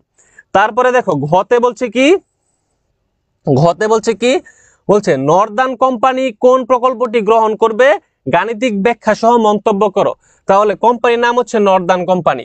আমরা কি করছি, আমরা সবুজ প্রকল্পের কি করছি, এনপিবি নির্ণয় করছি। কত টাকা আমাদের এনপিবি নির্ণয় হয়েছিল, আমাদের এনপিবি নির্ণয় হচ্ছে 2,270 টাকা। তাহলে এই সবুজ প্রকল্পের এনপিবি হয়েছিল কত, 2,270 টাকা, 2,270 টাকা। এখন আমাদের কি করতে হবে, নর্দার্ন কোম্পানি কোন প্রকল্পটি গ্রহণ করবে সেইটা জানার জন্য আমাদের এই লালেরও কি করতে হবে, এনপিবি নির্ণয় করতে হবে, লালেরও আমাদের এনপিবি কি করতে হবে, নির্ণয় করতে হবে। দুইটা এনপিবির ভিতরে যার এনপিবি বেশি সেইটাতে সে বিনিয়োগ করবে। আমরা ধরে নিলাম লালের এনপিবি হয়েছে 1,000 টাকা, কারণ আমরা তো দুইটা, যদি এই ঘ নাম্বারেও আমার এনপিবি বের করতে হবে কিসের, লালের এনপিবি আমাদের বের করতে হবে। আমরা তো সবুজের এনপিবি বের করলাম, যেভাবে সবুজের এনপিবি বের করছি ঠিক একই উপায়ে আমরা লালেরও কি করতে হবে, আমাদের এনপিবি বের করতে হবে। ধরে নিলাম লালের এনপিবি বের হচ্ছে 1,000 টাকা, কত টাকা, 1,000 টাকা। তাহলে কোন প্রকল্পের এনপিবি বেশি, দেখো সবুজ প্রকল্পের এনপিবিটা কিন্তু বেশি, তাহলে আমি তখন সবুজ প্রকল্পটা কি করব, গ্রহণ করব। যদি এমন হয়ে যায় যে এনপিবি লালের বের হয়ে গেছে 3,000 টাকা, লালের এনপিবি বের হয়ে গেছে কত টাকা, 3,000 টাকা, তাহলে সবুজ প্রকল্প গ্রহণ করব না, লাল প্রকল্পের এনপিবি বেশি, আমরা লাল প্রকল্প কি করব, গ্রহণ করব। তাহলে ঘয়ের অ্যান্সার হচ্ছে সেটাই। আমরা এখন লাল প্রকল্পের এনপিবিও বের করব, বের করার পর গতে যে আমরা সবুজ প্রকল্পের নিট বর্তমান মূল্য বা এনপিবি বের করছি, দুইটার সাথে আমরা তুলনা করব। যেই এনপিবির অ্যামাউন্ট বেশি হবে সেই এনপিবি গ্রহণযোগ্য, যেই এনপিবির অ্যামাউন্ট বেশি হবে পজিটিভ সাইডে সেটাই কি গ্রহণযোগ্য। এখন এটা যদি -3,000 হয়ে যায় তাহলে তো আমি জীবনে এটা কি করব না, গ্রহণ করব না। ক্লিয়ার? আচ্ছা, তাহলে এই সৃজনশীলটা আশা করি তোমরা বুঝতে পারছো। আমরা এখন এই সৃজনশীলটা একটু দেখি। প্রশ্ন কি এই লেখাটা কি বোঝা যাইতেছে, এই লেখাটা কি বোঝা যাচ্ছে কিনা একটু বলো। ওকে, এই প্রশ্নটা পড়ো, এই প্রশ্নটা ঢাকা বোর্ড 2022 সালের অনেক কনফিউজিং একটা প্রশ্ন। ওকে, এই প্রশ্নটা একটু দেখো, সহজ করে বুঝাই দেই। প্রশ্নটাকে পড়ো। বলছে কি, জনাব হেলাল একজন ঠিকাদার, তাহার চুক্তিভিত্তিক কাজসমূহ সঠিক সময়ে সম্পন্ন করার জন্য একটি মিক্সার মেশিন ও একটি খোয়া ভাঙা মেশিন দরকার। তার কি কি দরকার দেখো, তার একটা মিক্সার মেশিন দরকার, আর একটা কি দরকার, খোয়া ভাঙা মেশিন দরকার, মানে মেশিন খোয়া ভাঙে। প্রতিটি মেশিনের দাম কত টাকা? এই যে প্রতিটি মেশিনের দাম কত টাকা বলে দিছে, প্রতিটি মেশিনের দাম বলে দিছে 1 লক্ষ টাকা। প্রতিটি মেশিনের দাম কত টাকা বলে দিছে, প্রতিটি মেশিনের দাম বলে দিছে কত টাকা, 1 লক্ষ টাকা। ঠিক আছে, ওকে। তাহলে এখন এই যে 1 লক্ষ টাকা, এই 1 লক্ষ টাকাই হচ্ছে আমার কি, দুইটা মেশিনেরই কি CF0 অথবা NCO অথবা কি NCO। এই 1 লক্ষ টাকায় আমার প্রতিটা মেশিন, যেহেতু বলছে প্রতিটি মেশিন, তার মানে দুইটা মেশিন, মিক্সার মেশিন হোক খোয়া ভাঙা মেশিন হোক, দুই মেশিনেরই আমার ক্যাশ ফ্লো CF0 বা NCO কত টাকা, নিট বিনিয়োগ কত টাকা, 1 লক্ষ টাকা। বলছে আগামী 5 বছর পর মিক্সার মেশিনটি 50,000 টাকায় ও খোয়া ভাঙা মেশিনটি 10,000 টাকায় কি করা যাবে, বিক্রয় করা যাবে। তাহলে এই যে অ্যামাউন্ট গুলা 10,000 টাকা, এই যে অ্যামাউন্ট 50,000 টাকা, এগুলো কি, এগুলো কি, এগুলো হচ্ছে আমার ভগ্নাবশেষ মূল্য, এগুলো হচ্ছে আমার ভগ্নাবশেষ মূল্য, ভগ্নাবশেষ মূল্য। কারণ 5 বছর পরে খোয়া ভাঙা মেশিন বিক্রয় করলে 10,000 টাকা পাবে। তার মানে মেয়াদ কত বছর, 5 বছর। 5 বছর পরে যখন এটা ভাঙার হিসেবে বিক্রি করবে তখন কত টাকা পাবে, 10,000। আর হচ্ছে মিক্সার মেশিনটি কত টাকায় বিক্রি করতে পারবে, 50,000। তাহলে 50,000 আর 10,000 হচ্ছে আমার কি, ভগ্নাবশেষ মূল্য, আমার হচ্ছে কি ভগ্নাবশেষ মূল্য। তারপর বলছে মিক্সার মেশিনটি থেকে উক্ত 5 বছরে অবচয় ও কর পূর্ব মুনাফা হবে, দিয়ে দিছে কোন মেশিন থেকে, মিক্সার মেশিন থেকে। মিক্সার মেশিন থেকে কত টাকা, 10,000, 15,000, 20,000, 25,000, 30,000 টাকা। কর হার বলে দিচ্ছে 25%, তার মানে কর ধরতে হবে কত পার্সেন্ট হারে, 25%। আগের অঙ্কে ধরছি 35% হারে। আর যদি প্রশ্নের ভিতরে কর হার দেওয়া না থাকে, কোনো কিছু দেওয়া না থাকে, তাহলে তোমরা 35% ধরে কি করবা, কর হার ধরে করবা, কারণ নরমালি প্রতিষ্ঠানের কর হার হচ্ছে 35%। অবচয় সরলরৈখিক পদ্ধতিতে ধার্য করা হয়। অপরদিকে এই যে গ নাম্বারের প্রশ্ন বলছে কি, অপরদিকে খোয়া ভাঙা মেশিনটি হতে প্রতি বছর 15,000 টাকা আয় হবে, বাট্টার হার 12%, মানে এটা কিসের মান, 12% কিসের মান, কে এর মান, বাট্টার হার 12%। তিনি যে কোনো একটি মেশিন ক্রয় করতে ইচ্ছুক। এখন তিনি কোন মেশিন ক্রয় করবে তিনি বুঝতেছে না। ঠিক আছে, গতে প্রশ্ন করছে উদ্দীপক অনুযায়ী মিক্সার মেশিনটির মূল্য কত বছরে ফেরত পাওয়া যাবে। তাহলে মিক্সার মেশিনটির মূল্য কত বছরে ফেরত পাওয়া যাবে, তাহলে সে কি বের করছে, পে ব্যাক পিরিয়ড। কত বছরে ফেরত পাওয়া যাবে মানে কি, পে ব্যাক পিরিয়ড সে কি করছে, নির্ণয় করছে। ওকে, তাহলে এখন দেখো এই জায়গায় আমাদের দুইটা অঙ্কের পে ব্যাক পিরিয়ড করতে হবে, দুইটা অঙ্কেরই পে ব্যাক পিরিয়ড করতে হবে। আমাদের মিক্সার মেশিনেরও পে ব্যাক পিরিয়ড করতে হবে, আমাদের হচ্ছে কি আবার খোয়া ভাঙা মেশিনেরও পে ব্যাক পিরিয়ড করতে হবে। কিন্তু তোমাদের কাছে অঙ্ক শুরু করার আগে আমার একটা প্রশ্ন, তারপরে অঙ্কটা শুরু করব। ঠিক আছে, প্রশ্নটা কি, প্রশ্নটা আমি শুধু দেখো এই মিক্সার মেশিনের মূল্য কত হবে এটা তোমরা নিজেরা করবা, আমি বলে দিব কিভাবে করতে হবে। আমি যে জিনিসটা বুঝাইতে চাইতেছি সেটা ভালো করে বুঝো, আমি ঘ নাম্বারটা বুঝাবো, কারণ ঘ এর ভিতরে আমার এই খোয়া ভাঙা মেশিনেরটা আমার কি বের করতে হবে। এইখানে দেখো বলে দিছে অপরদিকে খোয়া ভাঙা মেশিন হতে প্রতি বছর 15,000 টাকা আয় হবে। তাহলে এই যে 15,000 টাকা আয় হবে, তোমরা আমাকে কমেন্টে বলো যে এটা কিসের টাকা দেওয়া আছে। 15,000 টাকা যে আয় হবে এটা কিসের টাকা দেওয়া আছে, একটু কমেন্টে বলো তো দেখি। এটা কি নগদ আন্তঃপ্রবাহ নাকি এটা কি, এটা একটু বলো তো।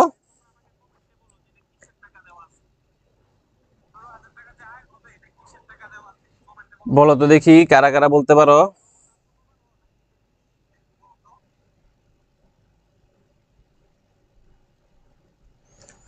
15,000 টাকা কিসের টাকা দেওয়া আছে একটু বলো। এটা কি 15,000 টাকাটা কি নগদ আন্তঃপ্রবাহ নাকি, এটা শুধু বলো, এটা কি নগদ আন্তঃপ্রবাহ।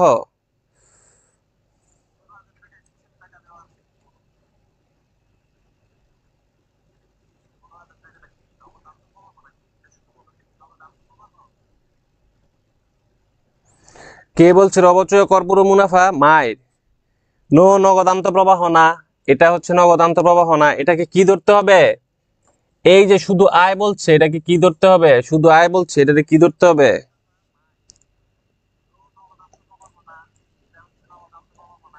দেখি কে বলতে পারে, অনেকজন লাইভটা দেখতেছে, কে বলতে পারবে এটা কি। এই যে 15,000 টাকা আয় বলছে, আমি অঙ্কটা কিভাবে করব, এটাকে কি আমি নগদ আন্তঃপ্রবাহ ধরে ফেলবো নাকি এটাকে আমি কি ধরবো, এটা আমি কি ধরবো, এটাকে আমি ধরবো।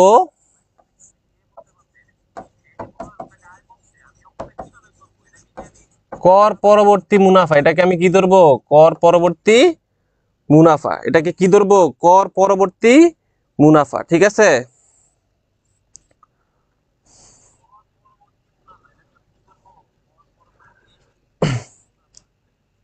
ও সরি, কর পূর্ব মুনাফা। কর পূর্ব মুনাফা।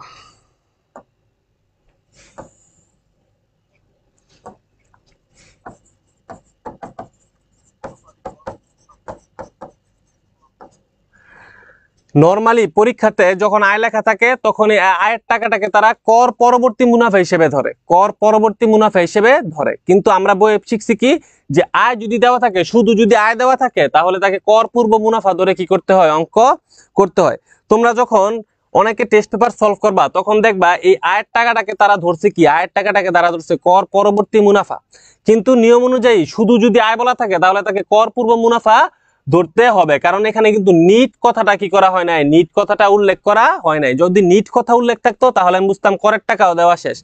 কিন্তু তার মানে কি, তোমাদের অনেকে প্রশ্ন থাকতে পারে টেস্ট পেপারে কি ভুল করছে? অবশ্যই টেস্ট পেপারে কি করছে? ভুল করছে। আমার আয় মানে শুধু আয়, মানে ফিনান্সের ভাষায় আয় মানে হচ্ছে কর পূর্ব মুনাফা। এখন আমি কি করি নাই? কর দেই নাই। যখন আমি কর দিব তখনই সেটা হবে নিট আয়। ঠিক আছে, তার মানে শুধু আয় মানে কি? কর পূর্ব মুনাফা। এখানে দেওয়া আছে 15,000 টাকা কর পূর্ব মুনাফা দেওয়া আছে। আমার কি দেওয়া আছে? কর পূর্ব মুনাফা হচ্ছে দেয়া আছে। ঠিক আছে, ওকে ওকে। না, ফিনান্স ফার্স্ট পেপার হচ্ছে ইজি থাকে, ফিনান্স ফার্স্ট পেপার হচ্ছে ইজি থাকে। তাহলে এইটা, এই অঙ্কটা যদি আমরা এখন করতে যাই আমাদের কি করতে হবে? এই অঙ্কটা যদি আমাদের করতে যাই আমাদের কি করতে হবে? দেখো, আমরা প্রথমে ঘরটা করি, বেশি বড় লাগবে না, 5 বছর না, 5 বছর হলে তো হবে না, একটু বড় করে নিতে হবে।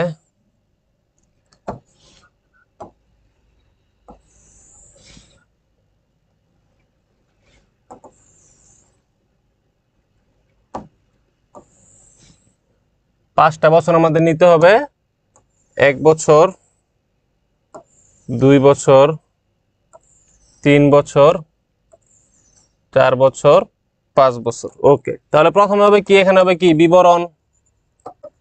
এখানে হবে পরিমাণ, মানে টাকার পরিমাণ। এখানে হবে 1 বছর, 2 বছর, 3 বছর, 4 বছর, 5 বছর। তাহলে আমাদের টাকাটা কি দেওয়া আছে? আমাদের টাকাটা দেওয়া আছে কর পূর্ব মুনাফা। কর পূর্ব মুনাফা মাইনাস দিতে হবে কি? মাইনাস দিতে হবে কর। কত পার্সেন্ট? কর হচ্ছে 25%। তাহলে কর পূর্ব মুনাফা প্রতি বছরে কত টাকা? প্রতি বছরে 15,000 টাকা। এই অঙ্কটা একটু বুঝো, অঙ্কটা কিন্তু মজা আছে। প্রতি বছর কত টাকা? 15,000 টাকা। প্রতি বছর কত টাকা? 15,000 টাকা। আমি লিখে দিলাম 15,000 টাকা। তাহলে 25%-এ কত টাকা আসে? 25%-এ কত টাকা আসবে? 15,000-এর 25%-এ আসবে কত টাকা? 25%-এ আসবে 3,750 টাকা। তাহলে সবগুলোতেই তো 3,750, 3,750, 3,750, 3,750, 3,750। আমরা এই টাকাটা কি করে দেব? মাইনাস করে দেব, মাইনাস করে দেব। তাহলে যে মান আসবে সবগুলোতে আসলে একই মান। তাহলে 15,000 মাইনাস অ্যান্সার, সরি 15,000 মাইনাস 3,750 হয়েছে কত? 11,250। 11,250, 11,250, 11,250, 11,250। তাহলে এই টাকাটা কিসের টাকা? এই টাকাটা কিসের টাকা? এই টাকাটা হচ্ছে আমার কর পরবর্তী মুনাফা। কর পরবর্তী, কর পরবর্তী মুনাফা অথবা নিট আয়, অথবা কি নিট আয়, নিট আয়। এর সাথে আমার যোগ দিতে হবে কি এখন? এর সাথে আমার যোগ দিতে হবে অবচয়। যোগ দিতে হবে কি? অবচয়। তাহলে অবচয় কি আমরা বের করছি? অবচয় আমরা বের করি নাই, অবচয়টা বের করি। তাহলে আমি লিখি অবচয়, অবচয় সমান সমান, দেখো আমার মূল্য কত টাকা ছিল? আমার মিক্সার মেশিনের দুইটার মূল্যই ছিল 1 লক্ষ টাকা, কিন্তু খোয়া ভাঙা মেশিনের, খোয়া ভাঙা মেশিনের অবচয় ছিল 10,000 টাকা। খোয়া ভাঙা মেশিনের অবচয় ছিল কত টাকা? 10,000 টাকা। মেয়াদ ছিল কত বছর? মেয়াদ ছিল হচ্ছে 5 বছর। তাহলে আমি এখানে লিখতে পারি কি? লিখতে পারি ক্রয় মূল্য, ক্রয় মূল্য মাইনাস কি? মাইনাস হচ্ছে ভগ্নাবশেষ মূল্য, নিচে হচ্ছে কি? আয়ুষ্কাল, নিচে হচ্ছে আয়ুষ্কাল, নিচে হচ্ছে কি আয়ুষ্কাল। তাহলে সমান সমান যদি দেই, আমি লিখবো 1 লক্ষ টাকা মাইনাস 10,000 ভাগ হচ্ছে 5। তাহলে 90,000কে যদি আমরা 5 দিয়ে কি করি ভাগ দিই, আমাদের বেরোবে কত? 18,000 টাকা। 18,000 টাকা। ওকে, তাহলে অবচয় বেরোচ্ছে কত টাকা? আমাদের অবচয় বেরোচ্ছে আমাদের 18,000 টাকা। আমরা এখানে কত টাকা করে যোগ করে দেবো? 18,000 টাকা করে যোগ করে দেবো। 18,000 18,000 18,000 18,000 18,000 টাকার অ্যামাউন্ট কিন্তু কি আসবে? সেমই আসবে। টাকার অ্যামাউন্ট কিন্তু কি আসবে? সেমই আসবে। তাহলে 18,000 যোগ করে দিলে কত হয়? 18,000 যোগ 11,250, তাহলে 29,250। 29,250 29,250 29,250 29,250 29,250। দেখেন, যদি আমার অঙ্কে ভগ্নাবশেষ মূল্য দেয়া না থাকতো, কথাটা মনোযোগ দিয়ে শুনেন, যদি আমার অঙ্কে ভগ্নাবশেষ মূল্যটা দেওয়া না থাকতো, এই যে ভগ্নাবশেষ মূল্য কত বলা আছে? 10,000 টাকা। খোয়া ভাঙা মেশিনের ভগ্নাবশেষ মূল্য কত বলা আছে? কত টাকা? 10,000 টাকা। এই ভগ্নাবশেষ মূল্যটা যদি বলা না থাকতো, তাহলে খোয়া ভাঙা মেশিনের জন্য আমার সূত্র হইতো কোনটা? আমার সূত্র হইতো অসমান যে সূত্রটা, সেইটা। অসমানের যে সূত্রটা, সেই সূত্রটা আমার কি হইতো? তাহলে অসমানের সূত্র ছিল কোনটা? অসমানের সূত্র ছিল কোনটা? দেখেন, অসমানের সূত্র ছিল হইতেছে এই যে এইটা, pay back period equal two, উপরে কি প্রারম্ভিক বিনিয়োগ, উপরে থাকতো প্রারম্ভিক বিনিয়োগ, নিচে থাকতো কি? নিচে থাকতো হচ্ছে নগদ আন্তঃপ্রবাহ। নগদ আন্তঃপ্রবাহ বা বার্ষিক নগদ আন্তঃপ্রবাহ। বার্ষিক নগদ আন্তঃপ্রবাহ। এই সূত্রটা হইতো কখন? যদি অঙ্কে ভগ্নাবশেষ মূল্য বলা না থাকতো। এখন অঙ্কে ভগ্নাবশেষ মূল্য বলা না থাকলে এই যে সবগুলো অ্যান্সার আমার কিটা ছিল, সমান হয়ে গেছিল। কিন্তু অঙ্কে একটা ন্যাজ লাগাই দিছে, কি বলছে? একটা ভগ্নাবশেষ মূল্য তোমাকে দিয়ে দিছে। তাহলে আমার প্লাস করতে হবে কি? আমার প্লাস করতে হবে ভগ্নাবশেষ মূল্য। ভগ্নাবশেষ মূল্য কত টাকা? 10,000 টাকা। কোন বছরের সাথে প্লাস করব? শেষ বছরের সাথে প্লাস করব। কত টাকা? 10,000 টাকা। কত টাকা? 10,000 টাকা। এই যে 10,000 টাকা যখন আমি শেষ বছরের সাথে কি করে দিলাম? যোগ করে দিলাম, তখন আমার কি হয়ে গেল? আমার মানগুলা কিন্তু আর একরকম থাকলো না। আমার মানগুলা কি হয়ে গেছে? আমার মানগুলা কিন্তু এখন চেঞ্জ হয়ে গেছে। আমার মানগুলা এখন চেঞ্জ হয়ে গেছে। সবগুলা সেম আছে, কিন্তু শেষের বছরেরটা কি হয়ে গেছে? চেঞ্জ হয়ে গেছে। আর সেম নাই, হয়ে গেছে 39,250 টাকা। 39,250 টাকা। তাহলে সবগুলা সেম, শেষেরটা কি হয়ে গেছে? চেঞ্জ হয়ে গেছে। যেহেতু শেষেরটা চেঞ্জ হয়ে গেছে, তার মানে আমি প্রতিটা সমান থাকলে পেব্যাক পিরিয়ডের যে সূত্র, সেই সূত্র দিয়ে অঙ্ক করতে এখন আমি পারবো না। অসমান হলে যেভাবে অঙ্ক করতে হয়, সেইভাবে এখন আমার কি করতে হবে? অঙ্কটা করতে হবে। তাহলে এটার নাম কি হয়েছে? এটার নাম হয়েছে নগদ আন্তঃপ্রবাহ। নগদ আন্তঃপ্রবাহ। এই যে আমি নগদ আন্তঃপ্রবাহ কি করলাম? বের করলাম। নগদ আন্তঃপ্রবাহ আমি কি করলাম? বের করলাম। ক্লিয়ার সবাই? এটা কি সবাই বুঝতে পারছো? এই অঙ্কের ভিতরে যদি ভগ্নাবশেষ মূল্য না থাকতো, তাহলে তোমার এইটাই অ্যান্সার হইতো 29,250। যখন 29,250 অ্যান্সার হইতো, তখন আমার সূত্র হইতো হচ্ছে এইটা। কিন্তু এখন এইটার সূত্র হবে না। এখন সূত্র হবে কি? আরেকটা নতুন সূত্র কি হবে? এটা মুছে দেই। আরেকটা নতুন সূত্র কি হবে? তাহলে ওই সূত্রটা করার জন্য আমাদের প্রথমে ক্রমযোজিত নগদ প্রবাহ বের করতে হবে। আমাদের প্রথমে কি বের করতে হবে? ক্রমযোজিত নগদ প্রবাহ। আমরা ছোট্ট করে এই জায়গায় নিয়ে নেই, আমরা দুই সাইডে করে ফেলবো এক জায়গাতেই, বেশি জায়গা লাগবে না। ক্রমযোজিত নগদ প্রবাহ আমাদের কি করতে হবে? বের করতে হবে। তাহলে প্রথম হচ্ছে কি? বছর নগদ আন্তঃপ্রবাহ, ক্রমযোজিত নগদ আন্তঃপ্রবাহ। ঠিক আছে? তাহলে আমরা লিখবো কি? আমরা লিখবো হচ্ছে বছর নগদ আন্তঃপ্রবাহ, নগদ আন্তঃপ্রবাহ ক্রমযোজিত, ক্রমযোজিত নগদ প্রবাহ, নগদ প্রবাহ। ওকে, তাহলে বছর হবে কয়টা? 1 2 3 4 5। 29,250, 29,250, 29,250। আর আমাদের এনসিও কত? এনসিও হচ্ছে আমাদের 1 লক্ষ টাকা। এনসিও হচ্ছে আমাদের কত টাকা? 1 লক্ষ টাকা, কারণ আমরা 1 লক্ষ টাকা দিয়ে মেশিনটা ক্রয় করছিলাম। 29,250 আর শেষের বছরেরটা হচ্ছে 39,250। এই শেষের বছরেরটা চেঞ্জ দেখে আমার এই স্টাইলে যাওয়া লাগতেছে। এইটাও যদি 29,250 হইতো তাহলে আমি নর্মাল সহজ সূত্র দিয়ে কি করে ফেলতাম, অঙ্কটা করে ফেলতে পারতাম। ঠিক আছে, তাহলে এখানে হবে কত? 29,250। আশা করি আমি যে জিনিসটা বুঝাইতে চাইছি তোমাদেরকে সেটা তোমরা বুঝতে পারছো। ঠিক আছে, যোগ 29,250 হবে হচ্ছে 58,500 যোগ 29,250 হবে হচ্ছে 87,750 যোগ 29,250 হবে হচ্ছে 1,17,000 প্লাস 39,250 হবে 1,56,250। এখন একটা জিনিস খেয়াল করেন, এই যে এখন আমরা মানগুলো নিব। এখন দেখেন আমার এনসিও হইতেছে 1 লক্ষ টাকা। এনসিও কত টাকা? এনসিও হইতেছে আমার 1 লক্ষ টাকা। তাহলে এই 1 লক্ষ টাকার কাছাকাছি সবচাইতে মানে কাছাকাছি ছোট যেই ক্রমযোজিতটা আছে তার বরাবরেরটাই হবে এ। ঠিক আছে, তাহলে 1 লক্ষ টাকার কাছাকাছি ছোট কোনটা? এই যে 87,750 টাকা, এটা হচ্ছে ছোট। তাহলে এইটা কি হয়ে যাবে? এটা হয়ে যাবে আমার কি? এটা হয়ে যাবে আমার সি। এইটার বরাবর যেই বছরটা, এই বছরটা হয়ে যাবে কি? বছরটা হয়ে যাবে এ। আর এ আর সি এর বরাবর নিচে যেইটা সেটা হয়ে যাবে কি? সেটা হয়ে যাবে ডি।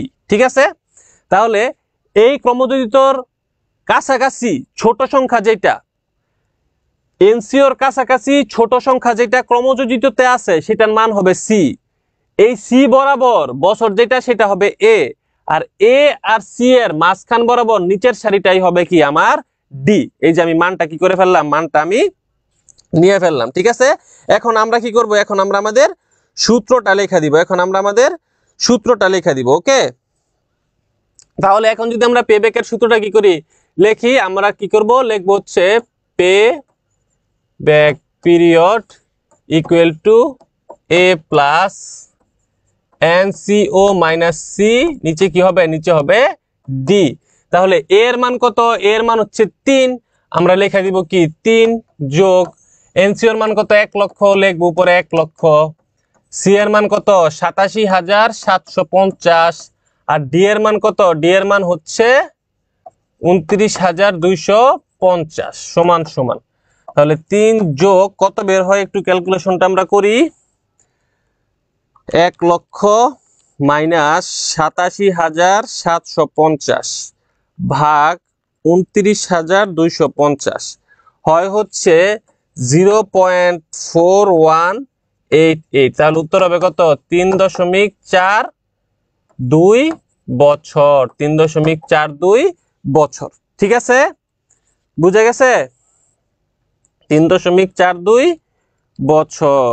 ওকে ওকে, তাহলে এইভাবে পেব্যাক দিয়ে আমরা কি করতে পারবো? অঙ্কটা হচ্ছে অ্যান্সার নির্ণয় করতে পারবো।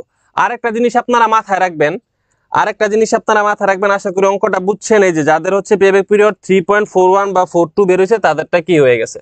একটা জিনিস মাথায় রাখবেন, পদ্ধতি আছে দুইটা। পদ্ধতি আছে কি? দুইটা। একটা হচ্ছে সনাতন পদ্ধতি, আরেকটা আছে বাট্টাকৃত পদ্ধতি। তাহলে সনাতন পদ্ধতিতে কি কি যায়? সনাতন পদ্ধতিতে যায় গড় মুনাফার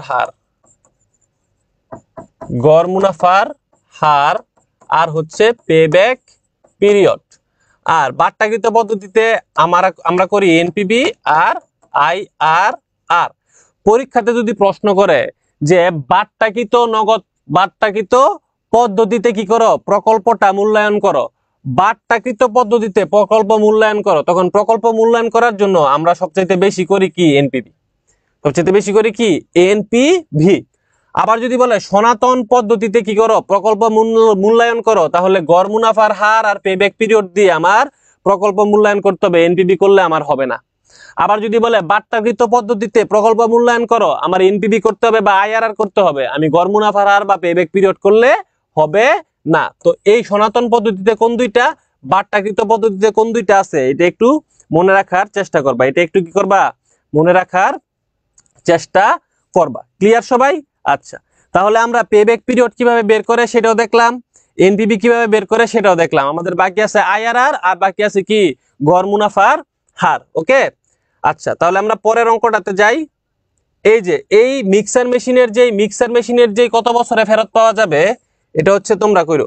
আর এই অঙ্কের ভিতরে দেখো, এই অঙ্কের ভিতরে আমি কিন্তু কইরা দেখাই দিছি জাস্ট কি পেব্যাক পিরিয়ডটা কিভাবে করতে হয়, কিন্তু এই ঘ নাম্বার কিন্তু পেব্যাক পিরিয়ড দিয়ে করা যাবে না। কেন করা যাবে না দেখো, এখানে ছোট্ট করে বলে দিছে বাট্টাকৃত নগদ প্রবাহের ভিত্তিতে, বাট্টাকৃত নগদ প্রবাহের ভিত্তিতে আমার কি করতে হবে, বিশ্লেষণ করতে হবে। তার মানে আমি অবশ্যই কি দিয়ে বিশ্লেষণ করব, এনপিভি দিয়ে অঙ্কটা করব। কি দিয়ে অঙ্কটা করব, এনপিভি দিয়ে। অঙ্কটা যদি আমি কি দিয়ে করি, যদি আমি অঙ্কটা হচ্ছে পেব্যাক পিরিয়ড দিয়ে করি তাহলে কিন্তু অঙ্ক কাটটা দিবে, অঙ্ক কিন্তু আমি মানে নাম্বার দিবে না। আমি কেন পেব্যাক করছি বোঝানোর জন্য, পেব্যাক কিভাবে করতে হয় এটা কিন্তু অঙ্কের অ্যান্সার না। অঙ্ক করার জন্য আমার হচ্ছে কি এই মিক্সার মেশিনেরও কি বের করতে হবে, এনপিভি বের করতে হবে। আবার আমার খোয়া ভাঙা মেশিনেরও কি বের করতে হবে, এনপিভি বের করতে হবে। কেন এনপিভি বের করব, কারণ বাট্টাকৃত নগদ প্রবাহের ভিত্তিতে আমাকে বিশ্লেষণ করতে বলছে। আর বাট্টাকৃত নগদ প্রবাহের ভিতরে কি কি আছে, এনপিভি আছে আর আছে হচ্ছে আইআরআর। এনপিভি আছে আর আছে কি আইআরআর। ঠিক আছে, তার মানে এটা আমি যদি এটা ভাবি যে গ নাম্বারটা হচ্ছে আমি কি করছি পেব্যাক পিরিয়ড করছি, গ নাম্বারটা আমি কি করছি, আমরা যে ভুলটা পরীক্ষাতে করি গ নাম্বারে আমরা কি করছি পেব্যাক পিরিয়ডের অঙ্ক করছি। তাহলে গতে তো পেব্যাক পিরিয়ড বের করছি, ঘতেও আমি পেব্যাক পিরিয়ড বের করে দেই, বের করে যেটার সময়টা কম লাগবে সেটা আমি গ্রহণ করব। এই সুযোগ কিন্তু তোমাকে দেয় নাই। কেন এই সুযোগ দেয় নাই, এই যে ছোট্ট কথাটা লাগাই দিছে বাট্টাকৃত নগদ প্রবাহ লাগাই দিছে, এই কারণে তুমি সুযোগটা নিতে পারবা না। তোমার মিক্সার মেশিন খোয়া ভাঙা মেশিন দুইটারই এনপিভি, দুইটার জন্য দুইবার আমার এনপিভি নির্ণয় করতে হবে। করার পর যেই এনপিভির টাকাটা পজিটিভে মানে প্লাসে বেশি থাকবে সেই মেশিনটাই তোমার কি করতে হবে, ক্রয় করতে হবে। ঠিক আছে, বুঝা গেল ব্যাপারটা। তার মানে এই অঙ্কটা করার সময় আমরা এনপিভি করব, এই মিক্সার মেশিনের এনপিভি করব, খোয়া ভাঙা মেশিনেরও এনপিভি বের করব। এনপিভি করতে গেলে আমাদের কি লাগবে, এনপিভি করতে গেলে আমাদের লাগবে নগদ আন্তঃপ্রবাহ। তো আমরা নগদ আন্তঃপ্রবাহটা কি করে নেব, নগদ আন্তঃপ্রবাহটা দুইটারই আমার বের করে নিতে হবে।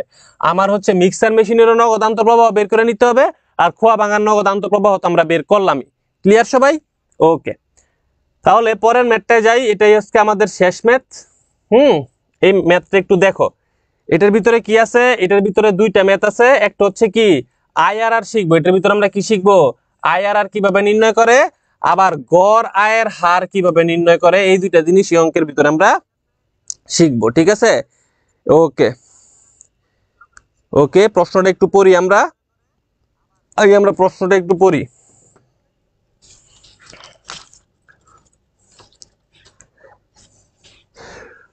বলছে রাতুল লিমিটেডের ব্যবস্থাপনা পরিচালক একটি প্রকল্পে বিনিয়োগের প্রস্তাব মূল্যায়নের জন্য নিম্নোক্ত তথ্য সংগ্রহ করেন। 5 বছরের কর পূর্ববর্তী নগদ আন্তঃপ্রবাহ, কর পূর্ববর্তী নগদ আন্তঃপ্রবাহ যথাক্রমে এত টাকা এত টাকা এত টাকা এত টাকা দেওয়া আছে। তাহলে কর পূর্ববর্তী নগদ আন্তঃপ্রবাহ মানে কি বলেন তো আমাকে, কর পূর্ববর্তী নগদ আন্তঃপ্রবাহ মানে কি, কে কে বলতে পারবেন? কর পূর্ববর্তী নগদ আন্তঃপ্রবাহ মানে কি, কে বলতে পারবেন একটু বলেন। বলা আছে কত টাকা, 45,000 টাকা, 50,000 টাকা, 60,000 টাকা, 55,000 টাকা, 65,000 টাকা। প্রকল্পটিতে প্রাথমিক বিনিয়োগ করা হয়েছে 1,50,000 টাকা, প্রাথমিক বিনিয়োগ 1,50,000 টাকা। এটা আমার কি, এটা আমার CF0। ভগ্নাবশেষ মূল্য বলা আছে কত টাকা, ভগ্নাবশেষ মূল্য বলা আছে হচ্ছে 10,000 টাকা, 10,000 টাকা। সুযোগ ব্যয়ের হার কত, সুযোগ ব্যয়ের হার হচ্ছে 12%, এটা হচ্ছে কে এর মান। ঠিক আছে, ওকে। কর হার কত বলছে, কর হার বলছে 40%, এটা আমার ট্যাক্সের মান। আর সর্বনিম্ন উপার্জন হার বলে দিচ্ছে কত পার্সেন্ট, 14%। এই উপার্জন হারের সাথে আমার তুলনা করতে হবে গড় আয়ের হারের। গড় আয়ের হার যদি 14%-এর বেশি হয় প্রকল্প গ্রহণ করব, 14%-এর কম হলে আমরা প্রকল্পটা কি করব না, গ্রহণ করব না। ঠিক আছে, ওকে। তাহলে উপার্জন হার যখন দেওয়া থাকবে সেটার কাজ হচ্ছে গড় আয়ের হারের সাথে, উপার্জন হার কিন্তু কে এর মান না, কে এর মান হচ্ছে সুযোগ ব্যয়ের হার, প্রত্যাশিত আয়ের হার। উপার্জন হার, গড় উপার্জন হার থাকলেই আমাদের বুঝতে হবে এটা গড় আয়ের হারের সাথে কি সম্পর্কিত, গড় আয়ের হারের সাথে সম্পর্কিত। তাইলে এই যে বলছে কর পূর্ববর্তী নগদ আন্তঃপ্রবাহ, এর মানে কি, একজন বলছে কর পূর্ববর্তী মুনাফা, হাজারি তুমি ভুল বলেছো। এইটা হবে অবচয় ও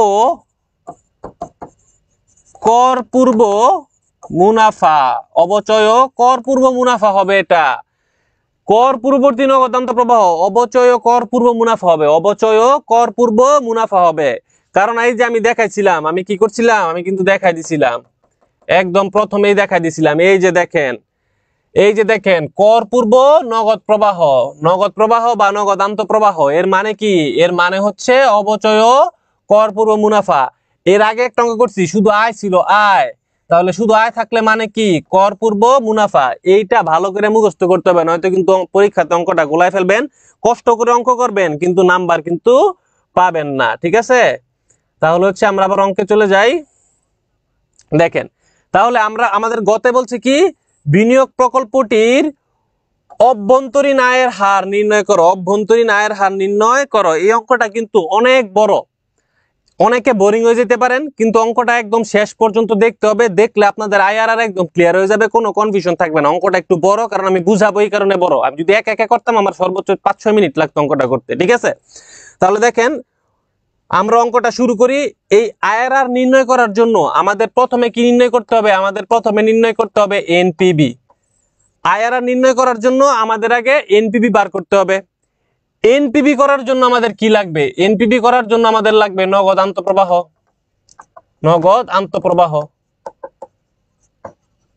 তার মানে আইআরআর পর্যন্ত যাইতে গেলে আমার আগে করতে হবে, 1 নম্বরে করতে হবে নগদ আন্তঃপ্রবাহ, 2 নম্বরে করতে হবে এনপিবি, 3 নম্বরে আমরা করব কি? আমরা হচ্ছে আইআরআর করব। এটা হচ্ছে স্টেপ। তার মানে প্রথমে নগদ আন্তঃপ্রবাহ বের করতে হবে, ওই আন্তঃপ্রবাহ দিয়ে আমাদের প্রথমে একটা এনপিবি বের করতে হবে, আরেকটা এনপিবি বের করতে হবে, 2টা এনপিবি বের করতে হবে, একটা প্লাসের একটা মাইনাসের। 2টা এনপিবি বের করার পর আবার আইআরআর এর সূত্র দিয়ে আমাদের অঙ্কটা করতে হবে। 4টা স্টেপ, একটু লং, কিন্তু পরীক্ষাতে এসে পড়তে পারে। আমরা একটু এটা খেয়াল করি, ঠিক আছে? ওকে, হ্যাঁ, পজিটিভ আর নেগেটিভ এনপিবি বের করতে হয়। তাহলে এখন আমরা সরাসরি অঙ্কতে চলে যাই। আমাদের প্রথমে বের করতে হবে কি? আমাদের প্রথমে বের করতে হবে আবার সেই যোগ বিয়োগ। এই অধ্যায়ের অঙ্কগুলো সহজ, মানে একটু বুঝা গেলে, কিন্তু হচ্ছে করতে একটু টাইমটা লাগে বেশি, আর কোনো সমস্যা আসলে নাই, ঠিক আছে? এই কারণে নবম অধ্যায়, তৃতীয় অধ্যায়, ষষ্ঠ অধ্যায় আর নবম অধ্যায়, তৃতীয় অধ্যায়, ষষ্ঠ অধ্যায় আর নবম অধ্যায় যদি কেউ ভালো করে শিখে ফেলতে পারে, এটা হচ্ছে তার জন্য খুবই ভালো। আর এই অধ্যায় থেকে একটা অঙ্ক দেয় একটু বড়, আরেকটা অঙ্ক দেয় কি? আরেকটা অঙ্ক দেয় তুলনামূলক ছোট। তো আমি যদি অন্য অধ্যায়গুলো থেকে 6টা অ্যান্সার করে ফেলতে পারি, এই অধ্যায় থেকে যেটা ছোট থাকবে সেটা শুধু অ্যান্সার করে দিব। তাহলে আমার কি কষ্টটা একটু কম হবে, ঠিক আছে? তাহলে এখানে হবে কি? বিবরণ, এখানে হবে পরিমাণ, 1 2 3 4 5 বছর, ঠিক আছে? ওকে, তাহলে দেখেন আমার বলছে কি, আমাকে বলে দিছে যে 5 বছরের কর পূর্ববর্তী নগদ আন্তঃপ্রবাহ। তাহলে এর মানে কি? এর মানে হচ্ছে অবচয়, আচ্ছা এটাই লিখি, কর পূর্ব নগদ আন্তঃপ্রবাহ। নগদ আন্তঃপ্রবাহ, ঠিক আছে? কত টাকা করে বলে দিছে? 45,000, 50,000, 60,000। 45,000, 50,000,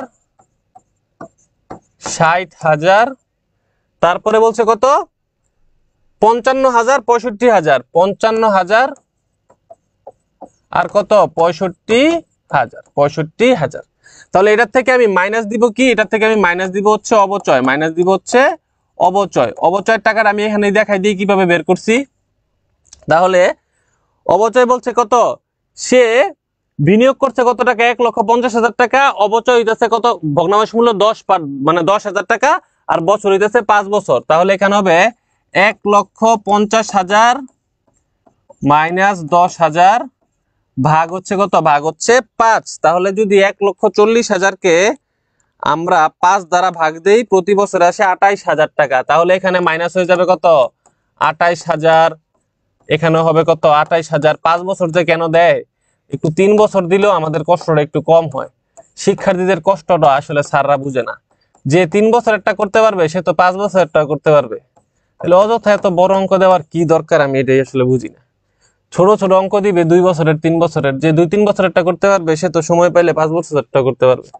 তাহলে এটা হচ্ছে আমার কি, এটা হচ্ছে আমার কর পূর্ব মুনাফা, কর পূর্ব মুনাফা, কর পূর্ব মুনাফা বা হচ্ছে আয়, কর পূর্ব মুনাফা বা হচ্ছে কি আয়। তো এটার থেকে আমার এখন আয়ের টাকাটা বের করি, কত টাকা, 45,000 মাইনাস 28,000, 17,000 টাকা, 50 মাইনাস 28, 22,000 টাকা, 60 মাইনাস 28, 32,000 টাকা, 55 মাইনাস 28, 27,000 টাকা, 65 মাইনাস 28, 65 মাইনাস 28, 37,000 টাকা। ওকে, এটা হচ্ছে আমার কর পূর্ব মুনাফা। এখন আমার মাইনাস করতে হবে কি, এটা থেকে মাইনাস করতে হবে আমার কর, এটার থেকে আমার মাইনাস করে দিতে হবে কি, মাইনাস করে দিতে হবে আমার কর, ঠিক আছে। ওকে,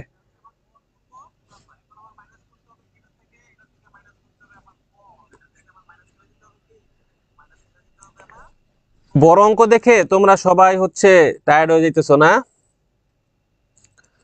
ওকে, একটু দেখো, এগুলা বোর্ডেরই অঙ্ক, সব এগুলা বোর্ডেরই অঙ্ক, বোর্ডে আসা অঙ্ক, ঠিক আছে, এগুলা বোর্ডে আসা অঙ্ক। আমি কেন শিখিয়ে দিতেছি, যাতে হচ্ছে ব্যাকআপ থাকে, কারণ আমরা এই অধ্যায়টি স্কিপ করার ট্রাই করবো, এই অধ্যায়ের অঙ্কগুলো খুবই বড় বড় হয় এই কারণে, ক্লিয়ার। কিন্তু হচ্ছে শিখার জন্য, যারা এই অধ্যায়টা প্রথম থেকে করছে তাদের রিভাইজ দেওয়ার জন্য অধ্যায়টা করা। তাহলে কর হার কত পার্সেন্ট বলছে আমাকে, কর বলে দিচ্ছে 40%, কর হার বলে দিচ্ছে, কর হার কত পার্সেন্ট, কর হার হইতেছে আমার 40%। তাহলে 17,000 ইন্টু 40 শিফট পার্সেন্ট, 40% হয় কত টাকা, 6,800 টাকা, 6,000 কত টাকা, 6,800 টাকা। পরেরটা হবে 8,800 টাকা, এটা হবে 8,800 টাকা। তারপরেরটা কত, 8,800, তারপর হচ্ছে 12,800 টাকা, 12,800 টাকা। তারপরেরটা কত হয় 40% করলে, 10,800 টাকা, 10,800 টাকা। এরপরেরটা কত হবে, এরপরেরটা হবে হচ্ছে 14,800 টাকা, 14,800 টাকা। তাহলে এগুলো আমার কি করতে হবে, এখন মাইনাস দিয়ে দিতে হবে। কি করে দিতে হবে, মাইনাস দিয়ে দিতে হবে। তাহলে 17,000 মাইনাস কত, 6,800, এখানে হবে হচ্ছে 10,200 টাকা। 22,000 মাইনাস 8,800, এখানে হবে কত টাকা, 13,200 টাকা। 32,000 মাইনাস 12,800, এখানে হবে 19,200 টাকা। 27,000 প্লাস 10,800, এখানে হবে কত টাকা, 37,800 টাকা। তারপরে আবার কি, 37,000 মাইনাস 14,800, এখানে হবে কি 22,200 টাকা, 22,200 টাকা। তাহলে এটা আমার কিসের টাকা বের হয়ে গেছে, এটা আমার বের হয়ে গেছে হচ্ছে কর পরবর্তী, কর পরবর্তী মুনাফা, কর পরবর্তী মুনাফা বা নিট আয়, বা নিট আয়। এর সাথে এখন আমার যোগ দিতে হবে, দুইটা জিনিস। প্রথমে যোগ দিব অবচয়, তারপরে যোগ দিব ভগ্নাবশেষ মূল্য শেষ বছরের সাথে। তাহলে অবচয় কত টাকা, 28,000 টাকা, আবার যোগ দিয়ে দিব 28,000, 28,000, 28,000, প্রতি বছরের সাথে 28,000 টাকা যোগ 28,000, আর শেষ বছরের সাথে ভগ্নাবশেষ মূল্য আরো 10,000 টাকা কি করে দিব, যোগ করে দিব, ঠিক আছে। শেষ বছরের সাথে আরো 10,000 টাকা ভগ্নাবশেষ মূল্য কি করে দিব, আমরা যোগ করে দিব। তাহলে আমাদের অ্যামাউন্ট গুলা কত বেরোবে, প্রথমটা বেরোবে 38,200, 38,200, পরেরটা বেরোবে 41,200, তারপরেরটা বেরোবে হচ্ছে কত টাকা, 47,200, এরপরেরটা হচ্ছে আমার 44,200, তারপরেরটা হচ্ছে 60,200। তাহলে এই যে টাকাটা বের হয়েছে, এই টাকাটার নাম কি, এই টাকাটার নামই হচ্ছে নগদ আন্তঃপ্রবাহ, নগদ আন্তঃপ্রবাহ, অথবা কর পরবর্তী নগদ প্রবাহ, কর পরবর্তী নগদ প্রবাহ, কর পরবর্তী নগদ প্রবাহ। ক্লিয়ার? ওকে, ক্লিয়ার, সবাই বুঝা গেছে? তাহলে এই যে এতক্ষণ লাগাই আমি শুধু কি বের করলাম, আমি শুধু আমার নগদ আন্তঃপ্রবাহ বের করলাম, অঙ্কের একটা পার্ট শেষ করলাম, আইআরআর এর। অনেক বড় আইআরআর এর ম্যাথ মানে এটা অনেক বড় একটা ম্যাথ, ঠিক আছে। তাহলে আমি আমার নগদ আন্তঃপ্রবাহ কি করলাম, বের করলাম 38,200, 41,200, 47,000, এত এত বের করলাম। এখন এই আন্তঃপ্রবাহ গুলো দিয়ে আমি এনপিবি নির্ণয় করব। আমি কি করব, এনপিবি নির্ণয় করব। এখন আমি তো জানি না কোনটা হায়ার রেট কোনটা লোয়ার রেট। প্রথমে রেট দেওয়া আছে কত পার্সেন্ট, 12%। আমরা আগে 12% ধরে করব, দেখবো রেজাল্টটা কিভাবে বের হয়। তাহলে আমরা এনপিবি নেই, ইকুয়াল টু সূত্রটা লেখি এনপিবি, যেটা হচ্ছে অসমান। অসমানের সূত্রটাই আমাদের লিখতে হবে। উপরে হবে কি, উপরে হবে CF1, নিচে হবে 1 plus K to the power 1 plus dot dot dot dot plus, যেহেতু 5 বছর CF5 1 plus K to the power 5 minus কি, মাইনাস হচ্ছে CF0। ওকে, তাহলে আমরা এখন মানগুলো লিখবো। 1 বছর, 2 বছর, 3 বছর, 4 বছর, 5 বছর মাইনাস CF0 এর মান 1 লক্ষ টাকা, লেখা দিই আমরা 1 লক্ষ টাকা। ওকে, নিচে হচ্ছে 1 প্লাস কে, কে এর মান কত, 12%। তাহলে 1 প্লাস 0.12 পাওয়ার 1, 1 প্লাস 0.12 পাওয়ার 2, 1 প্লাস 0.12 পাওয়ার 3, 1 প্লাস 0.12 পাওয়ার 4, 1 প্লাস 0.12 পাওয়ার হচ্ছে কত, পাওয়ার হচ্ছে 5। উপরে কত টাকা বসবে, উপরে বসবে কত টাকা, উপরে বসবে কত টাকা দেখেন, 38,200, 38, 41, 47, 44, 38, 41, 47, 38, 41, 47, তাহলে 38, 41, 47, তারপরে আছে কত 44 আর 60, 44 আর হচ্ছে কত 60, তাহলে 60,200, 44,200, 47,200, 41,200 আর হচ্ছে 38,200। এখন ক্যালকুলেশনটা আমাদের করতে হবে, একটু ক্যালকুলেশনটা করেন, একটু ক্যালকুলেশনটা করেন। 1.12 পাওয়ার হচ্ছে 1, তাহলে 38,200 ভাগ হচ্ছে অ্যান্সার কত হবে আমার, 34,107.14 প্লাস, এটার ক্যালকুলেশনটা করেন, এটা কত হয়, এটা হয় হচ্ছে 32,844 প্লাস, পরেরটা হবে কত, 33,596 প্লাস, পরেরটা হবে 28,089 প্লাস 34,159। ওকে, মাইনাস 1 লক্ষ টাকা। এখন সবগুলো আমরা প্লাস দেই, সবগুলো আমরা প্লাস দেই। 34,107.14 প্লাস 32,844 প্লাস 33,596 প্লাস 28,089 প্লাস 34,159। আমাদের বেরোইছে কত, বেরোইছে হচ্ছে 1,62,795.14 মাইনাস হচ্ছে কত 1 লক্ষ টাকা। তাহলে আমার এনপিভি বেরোবে কত, 62,795.14 টাকা। তাহলে দেখেন অনেক বেশি এনপিভি, এনপিভি কত বেরোইছে, অনেক বেশি কি হয়ে গেছে, বের হয়ে গেছে। ও আচ্ছা, 1 লক্ষ না তো, বিনিয়োগ তো 1.5 লক্ষ টাকা। বিনিয়োগ কত টাকা, 1,50,000 টাকা। বিনিয়োগ কত টাকা, 1,50,000 টাকা। আমিও তো অবাক হয়ে গেছি, আমি কি এত বড় বের হইলো, এটাতে তখন মাইনাসে নিতে গেলে অবস্থা খারাপ হয়ে যাবে।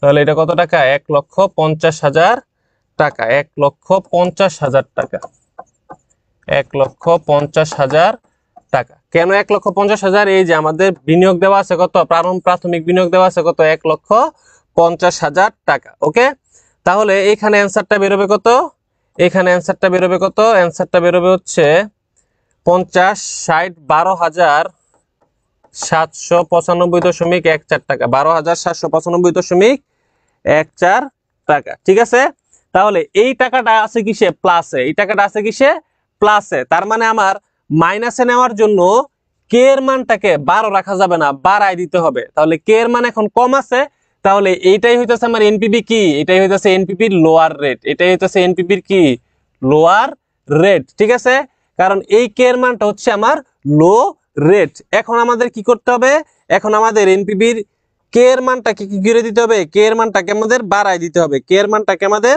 বাড়াই দিতে হবে। আমরা নরমালি পরীক্ষার হলে 10 বাড়াই দিব, 10 বাড়াই দিব অথবা 5 বাড়াই দিব, ঠিক আছে। তো 10 বাড়াই দেওয়া সেফ, তার মানে এটা মাইনাসে আসবেই। 12 আছে আপনি 22 দিয়ে দেন, কোনো সমস্যা নাই, কোনো কি নাই, সমস্যা নাই। আমরা জানি যে 5 যদি আমরা বাড়াই তাও মাইনাসে আসতে পারে, কিন্তু যদি 5 বাড়ানোর পর মাইনাসে না আসে, আমার কিন্তু আবার মাইনাসে নেওয়ার জন্য কি করতে হবে, আমার অঙ্কটাকে আবার করতে হবে। তো এই কারণে আমার তো রিস্ক নেওয়ার দরকার নাই, আমরা সরাসরি 10% কি করে দিব, বাড়াই দিব। কে এর মান সরাসরি কত পার্সেন্ট বাড়াই দিব, 10% বাড়াই দিব। তাহলে আমরা লিখি এনপিবি হায়ার রেট, এটা তো হায়ার রেটের এনপিবি হইতে যাচ্ছে এখন। তাহলে লিখবো কি আবার, CF1 1 plus K to the power 1 plus dot dot dot plus CF5 1 plus K to the power কত 5 মাইনাস CF0। ও আবার এই পুরো অঙ্কটা আমাদের আবার কি করতে হবে, একটু একটু করে করতে হবে, আবার করতে হবে, ঠিক আছে, আবার করতে হবে। আপনারা আমাদেরকে একটু সাহায্য করেন, তাহলে আমরা তাড়াতাড়ি শেষ করে ফেলতে পারি। মাইনাস 1,50,000, 1,50,000 টাকা, ঠিক আছে। তাহলে এটার মান কত ছিল, সরি 38, 41, 47, 44, 60, 38, 41, 47, তাহলে 38, 41, 47, তারপরে ছিল কত 44 আর 60, 44, 60,200, 44,200, 47,200, 41,200, 38,200। 1 প্লাস আমরা বলবো কি, আমরা এখানে বলবো যে এখানে এটা ওই পাশে লিখতে হবে, এখানে K equal to 22%, K equal to 22%, এই লেখাটা ওই পাশে লিখে দিতে হবে যে কে ইকুয়াল টু কত পার্সেন্ট, 22%। তাহলে আমি 22% ধরে করবো, তাহলে হবে কি 0.22 পাওয়ার 1, 1 প্লাস 0.22 পাওয়ার হচ্ছে 2, 1 প্লাস 0.22 পাওয়ার হবে কত 3, 1 প্লাস 0.22 পাওয়ার হবে 4, 1 প্লাস 0.22 পাওয়ার হবে কত 5। এখন মানগুলা লিখতে হবে, মানগুলা কি করতে হবে, আমাদের লিখতে হবে। মানগুলো একটু বের করি আমরা তাড়াতাড়ি। 38,000, 1.22 পাওয়ার হচ্ছে 1, 38,200 ভাগ হচ্ছে অ্যান্সার। তাহলে বেরোবে কত 31,311.47 প্লাস 1.22 পাওয়ার হচ্ছে 2 ভাগ দিব 41,200 ভাগ অ্যান্সার। তাহলে বেরোবে কত হাজার, 27,680.73 প্লাস পরে কত 1.22 পাওয়ার হচ্ছে কত 3, আমি ভাগ দিব 47,200 ভাগ হচ্ছে অ্যান্সার। তাহলে আমার হবে কত 25,993.36 প্লাস 1.22 পাওয়ার হবে কত 4 ভাগ দিব কত 44,200 ভাগ হচ্ছে অ্যান্সার। 44,200 ভাগ অ্যান্সার বেরোবে কত 19,951.83, লাস্টেরটা আছে 1.22 পাওয়ার হবে 5, তাহলে 60,200 ভাগ হচ্ছে অ্যান্সার। কত বেরোবে আমার, আমার বেরোবে 22,273, মাইনাস হবে কত 1,50,000 টাকা, 1,50,000 টাকা। তাহলে কত টাকা হবে, প্লাস 31,311.47 প্লাস 27,680.73 প্লাস 25,993.36 প্লাস 19,951.83, আমার হয় হচ্ছে 1,27,211.34 মাইনাস 1,50,000। এই যে আমার মানটা এখন মাইনাসে চলে আসছে, তাহলে উত্তর হবে কিসে, মাইনাসে। তাহলে মাইনাস 1,50,000 যদি আমি দেই, মাইনাস হবে মাইনাস 22,788.65। তার মানে এই অঙ্ক 5% বেশি নিলেও মাইনাসে চলে আসে পড়তো। তাহলে আমার উত্তর হচ্ছে কত, মাইনাস 22,788। তাহলে এটা হচ্ছে হায়ার রেট, এটা হচ্ছে কি রেট, আমার হায়ার রেট। তাহলে আমি হায়ার রেটেরও এনপিভি বের করতে পারলাম। এই যে আমি লোয়ার রেটের এনপিভি বের করছি, হ্যাঁ আমি হচ্ছে এখন হায়ার রেটের এনপিভিও কি করছি আমি বের করছি। এখানে কে এর মান কত ছিল সেটা লেখা দেই। তাহলে এখানে কে এর মান কত, এখানে কে ইকুয়াল টু কত পার্সেন্ট, 12%। এখানে কে ইকুয়াল টু কত পার্সেন্ট, 12%। তার মানে এটা কি, এটা হচ্ছে আমার লোয়ার রেট, এটা আমার কি রেট, লোয়ার রেট। আর এখানে হচ্ছে কে এর মান কত ছিল, 22%। তাহলে এটা আমার কি, এটা আমার হচ্ছে হায়ার রেট, এটা আমার কি রেট, হায়ার রেট। তাহলে আমি হায়ার রেটের এনপিভিও বের করলাম, লোয়ার রেটের এনপিভি বের করলাম। এখন আমি আইআরআর এর সূত্র লিখবো। এখন আমি কিসের সূত্র লিখবো, আইআরআর এর সূত্র লিখবো I R R equal to lower rate plus উপরে হবে কি, উপরে হবে NPV lower rate, NPV lower rate minus NPV higher rate into higher rate minus lower rate. ঠিক আছে, higher rate minus lower rate. এখন দেখেন আমার লোয়ার রেট ছিল কত পার্সেন্ট, আমার লোয়ার রেট ছিল হচ্ছে 12%। লোয়ার রেট ছিল কত পার্সেন্ট, 12%। তো 12% কে আমি এখানে লিখে দিব যে, আচ্ছা এখানে লিখি যে এখানে lower rate equal to 12% or 0.12, higher rate equal to 22% or 0.22। NPV lower rate, NPV lower rate কত ছিল, এনপিভি লোয়ার রেট ছিল 12,795.14, 12,795।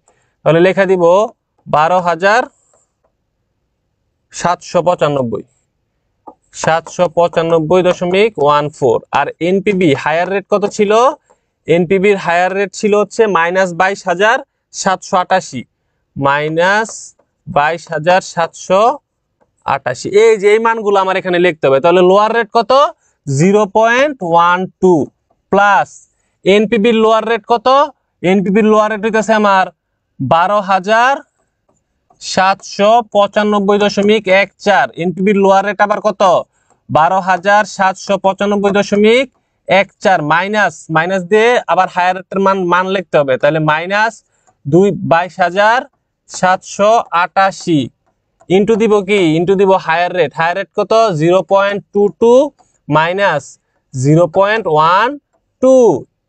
ক্যালকুলেশনটা করেন, প্রথমে এটা করেন, লিখি 0.12 প্লাস দিয়ে মানটাকে আমরা লিখি। তাহলে 12,795.1, আচ্ছা নিচেরটাকে করি, 12,795.14। তারপরে মাইনাস চিহ্ন দিবেন, আবার ফার্স্ট ব্র্যাকেট দিবেন, ফার্স্ট ব্র্যাকেট দিয়ে আবার মাইনাস চিহ্ন দিয়ে লিখবেন 22,000 কত, যেভাবে আছে সেইভাবে 22,788, ফার্স্ট ব্র্যাকেট আবার ক্লোজ করবেন, ইকুয়াল দিবেন। ঠিক আছে, বেরোবে কত, বেরোবে হচ্ছে 35,883। এই 35,883 থেকে এটাকে ভাগ দিবেন, লিখবেন 12,795.14 ভাগ এই যে অ্যান্সার, ভাগ দিবেন কি অ্যান্সার দিলে আমার বেরোবে কত, 0.3595 ইন্টু এখানে হবে কত 0.10, মাইনাস করলে 0.10 হয়। তাহলে এই পুরাটা একবারে ক্যালকুলেটরে উঠাবেন, 0.12 প্লাস 0.3595 ইন্টু 0.10 ইকুয়াল দিলে হবে কি, হবে 0.1559 বা 15.59%, 15.59%। ঠিক আছে, 15.59%। ওকে, তাহলে এই যে আমরা বের করলাম, এটাই হচ্ছে আমার কিসের মান, আইআরআর এর মান। এটাই হচ্ছে আমার কিসের মান, এটাই হচ্ছে আমার আইআরআর এর মান, এটাই হচ্ছে আমার কি, আইআরআর এর মান। ক্লিয়ার সবাই, বুঝতে পারছেন? ওকে, তাহলে অভ্যন্তরীণ আয়ের হার কত পার্সেন্ট, 15.59%। এই 15.59%-এ আসার জন্য আমাকে অনেক দীর্ঘ পথ পাড়ি দিতে হয়েছে। সবার আগে আমার কি করতে হয়েছে, সবার আগে আমার অঙ্কটা করে নগদ আন্তঃপ্রবাহ, এই যে নগদ আন্তঃপ্রবাহ বের করতে হয়েছে। সেই নগদ আন্তঃপ্রবাহের টাকাগুলো দিয়ে আমার প্রথমে একটা নরমাল এনপিভি বের করতে হয়েছে।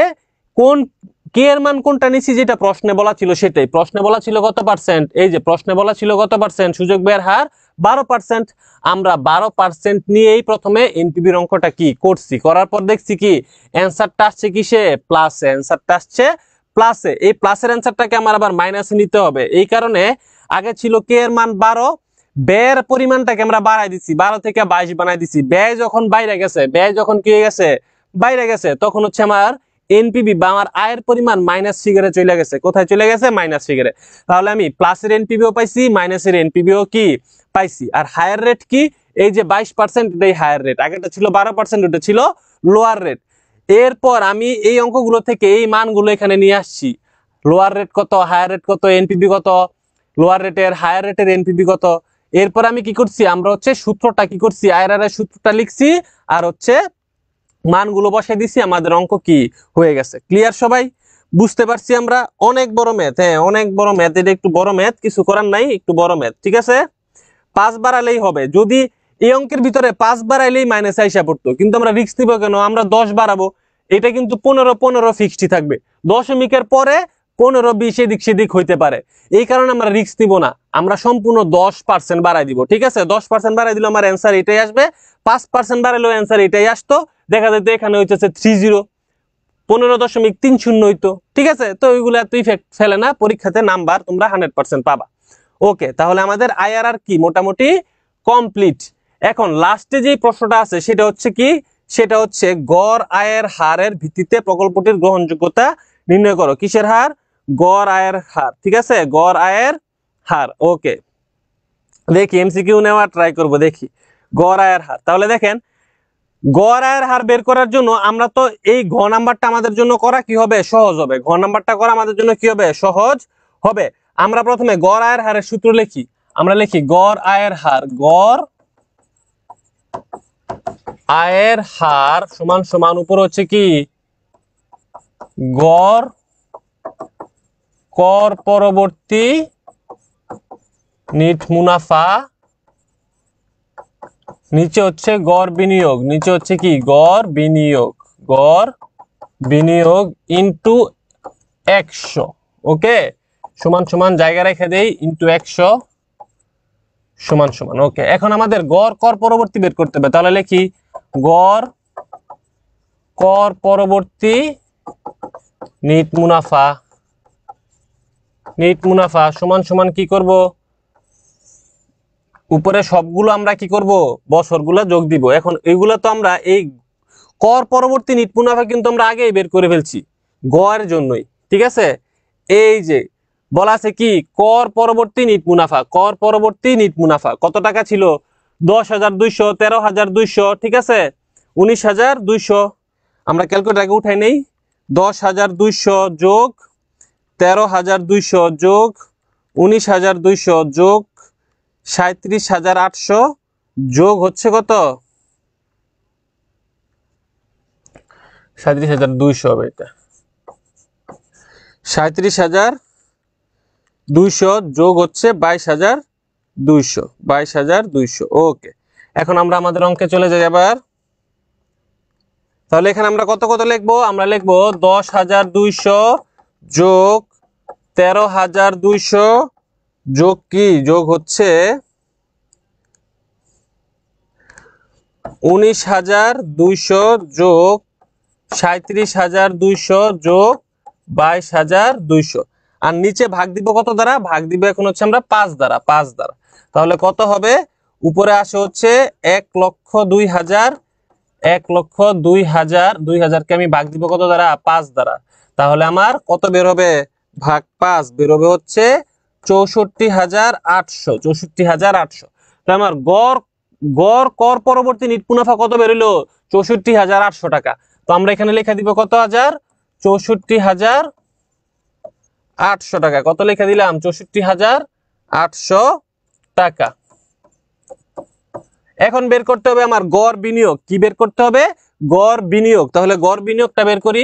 গড় বিনিয়োগ কিভাবে বের করব, গড় বিনিয়োগ কিভাবে বের করব, গড় বিনিয়োগ বের করব, উপরে হচ্ছে প্রাথমিক বিনিয়োগ, প্রাথমিক বিনিয়োগ, প্রাথমিক বিনিয়োগ, প্রাথমিক বিনিয়োগ মাইনাস হইতেছে কি, মাইনাস হইতেছে ভগ্নাবশেষ মূল্য, নিচে হবে কি, নিচে হবে আয়ুষ, সরি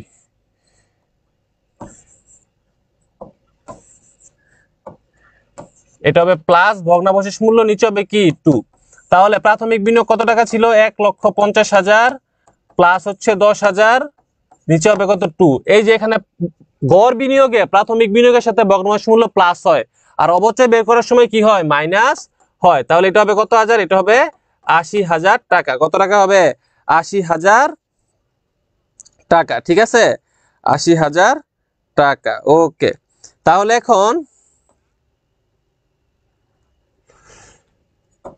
এখন নিচে কত হবে, নিচে হবে ৮০,০০০ টাকা। এখন যদি আমি ৬৪,৮০০ টাকাকে ভাগ দেই ৮০,০০০ দ্বারা আর গুণ দেই হইতেছে ১০০ দ্বারা, তাহলে আমার বেড়ে যাবে কত, ৮১,০০০।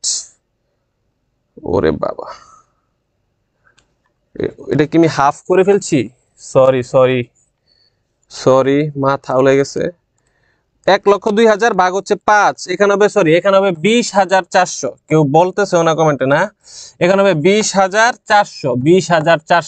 ঠিক আছে, ২০,৪০০ টাকা হবে, ২০,৪০০ টাকা। আমি ২ দিয়ে ভাগ দিয়ে ফেলছিলাম কিন্তু হবে ৫ দিয়ে, ২০,৪০০।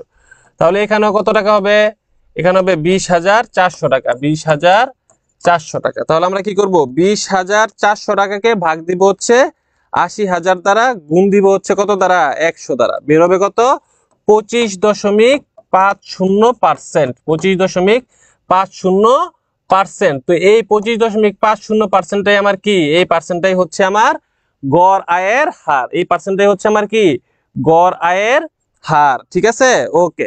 তাহলে প্রশ্নতে বলছে কি, প্রশ্নতে আমাকে বলছে গড় আয়ের ভিত্তিতে প্রকল্পটির গ্রহণযোগ্যতা মন্তব্য করো। তাহলে দেখো আমার সর্বনিম্ন গড় উপার্জন হার কত পার্সেন্ট বলছে, 14%, 14%। কিন্তু আমার আয়ের হার হবে কত, 25.50%, 25.50%। তার মানে আমার কি করা উচিত, আমার এই প্রকল্পতে কি করা উচিত, বিনিয়োগ করা উচিত। কারণ আমার গড় আয়ের হার আমার সর্বনিম্ন উপার্জন হার থেকে আমার গড় আয়ের হার কি, গড় আয়ের হার হচ্ছে বেশি, এই কারণে আমরা এই প্রকল্পে কি করব, বিনিয়োগ করব।